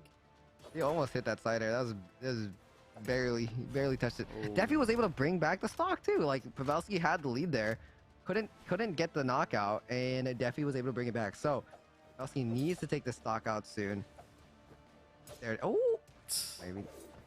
Defy's doing great right now, and the recovery doesn't kill. Maybe back in 2016, that recovery would have taken him out, but Mhm. unfortunately not. Yeah, it's like the playstyles are so different. Like Defy's such like a chip away at your stock type, just over and over Yeah. again. One hit, reset to neutral. One hit, reset to neutral. And then Pavelski's that you get one hit, then you get 6 more, and it maybe get 0 to death, and or get a game for something. It's like, yeah, I don't know. It's such a big contrast. And like I said, Pavelski just needs to not play to that pace, because I don't think he can beat Defy in that. Defy is too good at parrying. Oh yeah, The this is what I mean. Yeah, he can't slow it down for sure. Oh, first go for that GC D light. Pavelski's still in the orange. Nice. Yeah. He's doing a ton of damage unarmed right now. Oh. But Defy's doing a great job of like slowing down, getting these punishes off, and Pavelski's going for these insane hits here, and it's working. It's like when you think you have the confirm on him, you just don't. You just don't. can't You confirm can't. it. You He can't. had It's nothing. impossible. He had nothing. He had no weapon, and he still goes off stage with that side signature unarmed to try to get you out, bro. Oh my he's days. a demon for. I'm just. It's insane. It's amazing. Watching Pavelski is on just a different level right now, but Defy's doing a great job of holding his own. Yeah, it was very close. Honestly, I'm really surprised on that final stock there, where you saw Defy try and confirm with bow, and he didn't quite get it. He threw his sword. He hit his sword set that we're gonna see him do over and over again, and I'm really like he threw the sword afterwards. I think if it would have taken one more set, and we've seen Defy hit sword sets, right? Like it wouldn't have been too much to ask for, and then Pavelski would have been out. But yeah, he threw the weapon, and that might have cost him the game, to be honest. Yeah, he got taken out with 2 unarmed recoveries, I feel like. But here we go, another side signature off the stage here. Pavelski doing another weapon. We see a lot of weapon throws from Pavelski this tournament so far, and he's using them the right way too, slowing down the opponent, shake him up, and then another D-light side air as well. We see another side air come in. Oh, EG. he's trying. It's always he has nothing, and you just can't get it. But yeah, like you were saying, the weapon throws are. I feel like since the Machete set, like that's when he started to, like halfway through the Machete set, he just started to throw his weapon like crazy, and he just hasn't slowed down with it since then. It's working, and he's trying to bounce the weapon off the wall too. Oh, that was insane. The dodge for the weapon throw into the GC down sig. That is beautifully played. That was such a hard call out. He just knew Defy was going to dash off that platform and throw the weapon. And just said, yeah, I'll spot dodge that. Turn that spot dodge into a D-Sig. And get you out. Nice options here from Pavelski. Another downer. Tries to get, a neutral air. Oh. No options. Yeah, he had 3 stocks. So he could play around with it. Yeah. But I respect him for going for it. In could've lived contrast a to what we little saw bit longer, earlier from Pavelski, that was some good risk versus reward. There Yeah, wasn't for too sure. much to lose there, and there was a lot to gain, so you can't be mad at that. 100%. So they're even up in damage right now. Defy hitting these side airs again. Trying to fish for another one here too. Nice weapon though. Grabbing that gauntlet back. He has that weapon on stage as well for another scythe too. If he does want to throw out another weapon. Pavelski playing off stage here. Defy looking for a D-light potentially, but gets hit with that down air. Defy, I wonder how many stairs he's hit. Like he's hit so many of these stairs. 100%. It's like Machete always killing with it with the gauntlet side stick. It's like Defy's Yeah. always just hitting with that sword Sair. Yeah. I feel like he's probably hit more sword Sairs than any other attack, like combined. Yeah. It's working. It's it's working really, really well. Yeah. Yeah. Look at these. Yeah. Yeah. The force and just it's giving him a lot of control here.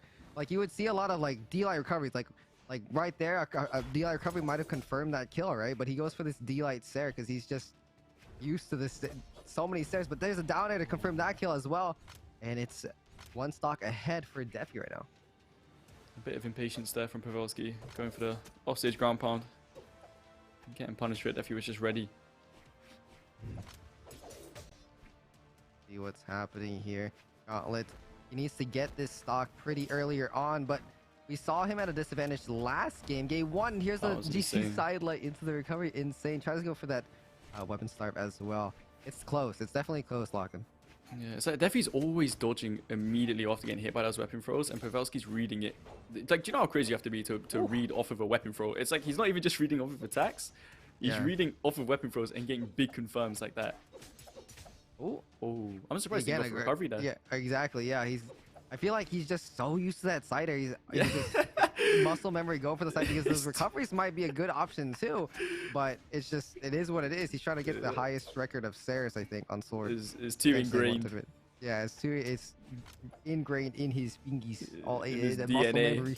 His DNA is sword Sair. It's what it's looking like. Pavelski in the red right now, getting hit with that weapon throw. Maneuvers around that. Nice. Tries to go for some Defy unarmed combos. Throwing away the sword. See if that works out for him on the bow here. Ooh. Oh, good punish. Yep. Oh, go off. He'll be able- I don't know. It's dangerous.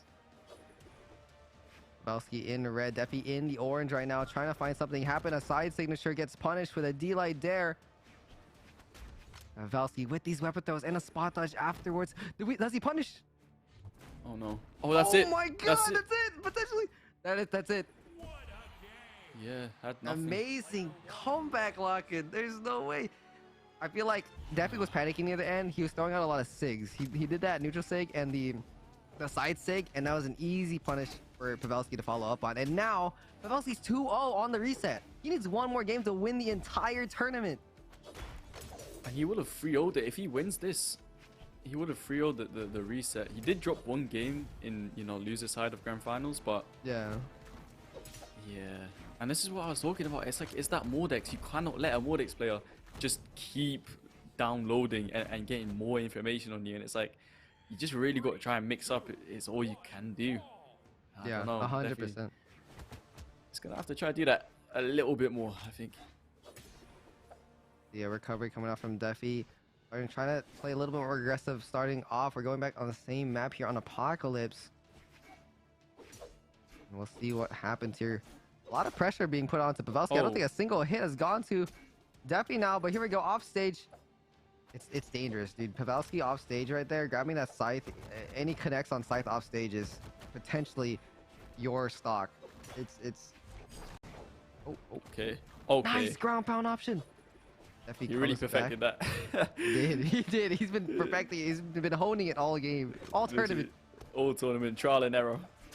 It's working now. It's working. Nice D-light side air coming out. Damage is even. Defy goes for these ground pounds with the sword as well, but Pavelski always manages to go around them. See what happens here. Nice and light as well into the D-Sig option. Oh my god, the D-Sig was We've not seen very a close decent there. connect yet, actually. We I'm haven't, surprised. we haven't. But it's such a good sig to connect. Like if it does hit, it has so much force behind it too. A recovery cancels out that ground pound as well. Pavelski's platform usage on this map particularly Yeah. is crazy. It Going is for insane. these platform cancel gaunts D-lights and then getting that true into recoveries and theirs, extending his side combos off the platforms. It is crazy. to Yeah, see. it's insane. Okay, Defy calling out which side Pavelski's gonna land. On the right Mm-hmm. side, they're going for the side sig.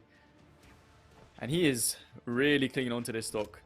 But I think with Defy's playstyle, he could really like snowball this little amount of stock he has left. Like just a couple hits, back off into neutral. Just have to keep winning neutral. And he's doing a good job of it so far. Couple end lights, side lights. Especially against the Mordex, you don't have too many killing options. Other than a sig, it's like you have Gaunt's recovery. There it Okay, is. There well, got some yeah. coverage, just like you said. Yep. Just like you said. There you go. There it is. Oh my gosh. Yeah, here we go. Usually, okay. Unarmed end light, we see Defy on the bow again, which he's not too comfortable with, but he's been hovering the bow a lot this matchup so far. It's been giving him that advantage, but Pavelski still with a disadvantage from the last two games has always been able to bring it back in the end, get that final knockout. So I don't know, I wouldn't count him out just yet. Nice down signature. Defy's doing a really good job of that, of just calling out like, okay, he's just going to keep going past me, so I'm going to attack where he will be, which is on the other side. Whereas like a lot of players would just kind of attack in front of them. Defy's going that one step further, and it's working out for him. Nice Gonna side take air. that stock there. We actually saw a D-Light recovery option earlier, which I was very surprised with. So, he switched it up. He switched it up. You know when a man is not going for D-Light recovery when he's in the skybox. It is crazy to see a D-Light recovery come out. It's insane. All right, so Pavelski at one stock here. It's currently 0-2 in the stock in favor of Pavelski. Nice weapon starve coming out as well. He needs to take out this stock pretty early, but Defy's in yellow right now at 2. So he's got to get either this Yamp or... I don't know. The double there. He went for it. He did. Oh no. Dodging away was the worst thing. That was a good read by Pavelski though, because when you get hit by that nair off stage like that, or that side light even, you just want to get back to stage as quick as possible. And he was like, okay, I know you're gonna dodge there. Oh. Great use of that soft platform on that side signature, and that might be it for Pavelski. Yeah. Ooh. Defy just gonna take his time here to find the KO move he needs. You get that Sir. Nice. And that was really nice, yeah. Beautiful use of that soft platform again with the D-Light recovery. And now Defy gets the first game onto the set there. 1-2 in favor of Pavelski again. And Pavelski still needs one more game to win this tournament. So Defy again showing some signs of life, and getting that point on the board is pretty important. Hopefully he can carry that on to game 2 here. But he's been hovering bow a lot, so maybe he'll stay on the bow, and it did a lot of work last game too to get those confirms, but we'll see. I feel like it's been such a long time since I've seen a map other than Apocalypse. Has it been Apocalypse like every single time? Yeah, I think so. I think so. I think Pavelski doesn't mind it because he's using those platforms, and Defy's definitely using those platforms from last game. So I don't know, but 2 side airs back to back. We see a third one right maybe soon here. Maybe nope. Maybe missed it. Rare miss. Wrong side, but here we go. Nice side light into the recovery, using that soft platform again, going for that down air. Beautiful dodge on Pavelski. Woo. Yeah, that was a good mix-up by Defy there. Yeah, that clip we saw of the dodging up. Wait, that wasn't even against Defy, was it? That was against Machete. Yeah. I'm wrong. But, maybe Defy was watching that, says, okay, if I get in that position, I'm not jumping. Yeah, for sure. Nice weapon throw down into the D-Light ground pound. That's the first stock, and Pavelski's in orange. Yeah, that was kind of like a lose-lose. Yeah. All he had was a jump, and it's like, if you go down, he's going to ground pound. If you jump up, D-Light recovery. Or D-Light ground pound. Oh, okay, nice. Recovery coming out from Defy there. Nice read there. Weapon throw into the ground pound. Oh my days. What the? You have to taunt after that. Into the ground pound. This man is insane. You have to taunt after that. He gave up. It's not even bothering. He said that is enough. He got hit with that ground pound, and yeah, shattered mental. The weapon throw Wait, did he deal like grandpa or did he weapon throw down? I can't even. I don't He even. weapon throw down. It interrupted Defy's recovery, Yeah. and then he just Didn't grandpa it. yeah. I wonder how That's many dodge frames crazy. That was insane. that weapon throw That's grandpa. it? I've never seen that. I've actually never seen that. Yeah, that was insane. We don't get to see a replay. Dang, that was wild. What was that? Pavelski really showed how insane Scythe can still be in the current meta right now against Boots and, you know, against Sword as well. But very well played again from both players. Their Defy really showed up in this tournament and was able to take it all the way to Grands against Pavelski here. That weapon throw grandpa was 8 frames, by the way. Oh, dang. He Well. got hit with a weapon throw, instant recovery to wake up, and Damn. yeah, just the ground pound stuffed it out. Damn. That Yeah. was crazy. Props to Defy for sure. He was able to take Pavelski out earlier in winner's side, but Pavelski came back stronger in the end and got that reset, got the revenge, and takes the title of the Brawl League Love and War champion for 1v1s. We got 2v2s tomorrow, guys, so make sure you tune into that as well around the same time, Yeah. I believe. But yeah.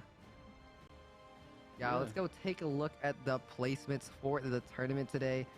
Again, it was wild. It was insane to see, and it was super entertaining to see Pavelski rock on the Scythe, and it hit some insane clips today.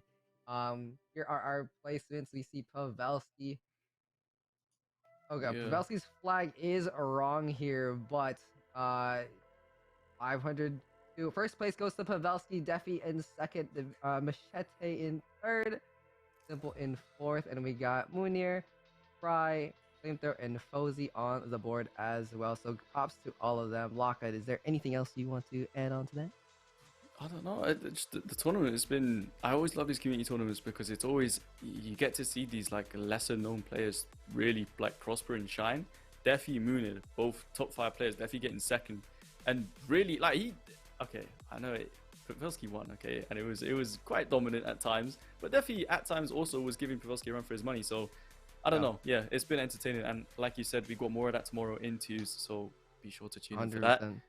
And yeah, that's it from us. Hopefully you lot enjoyed the tournament. Go on to have a great rest of your days, and yeah, see you back tomorrow. Later.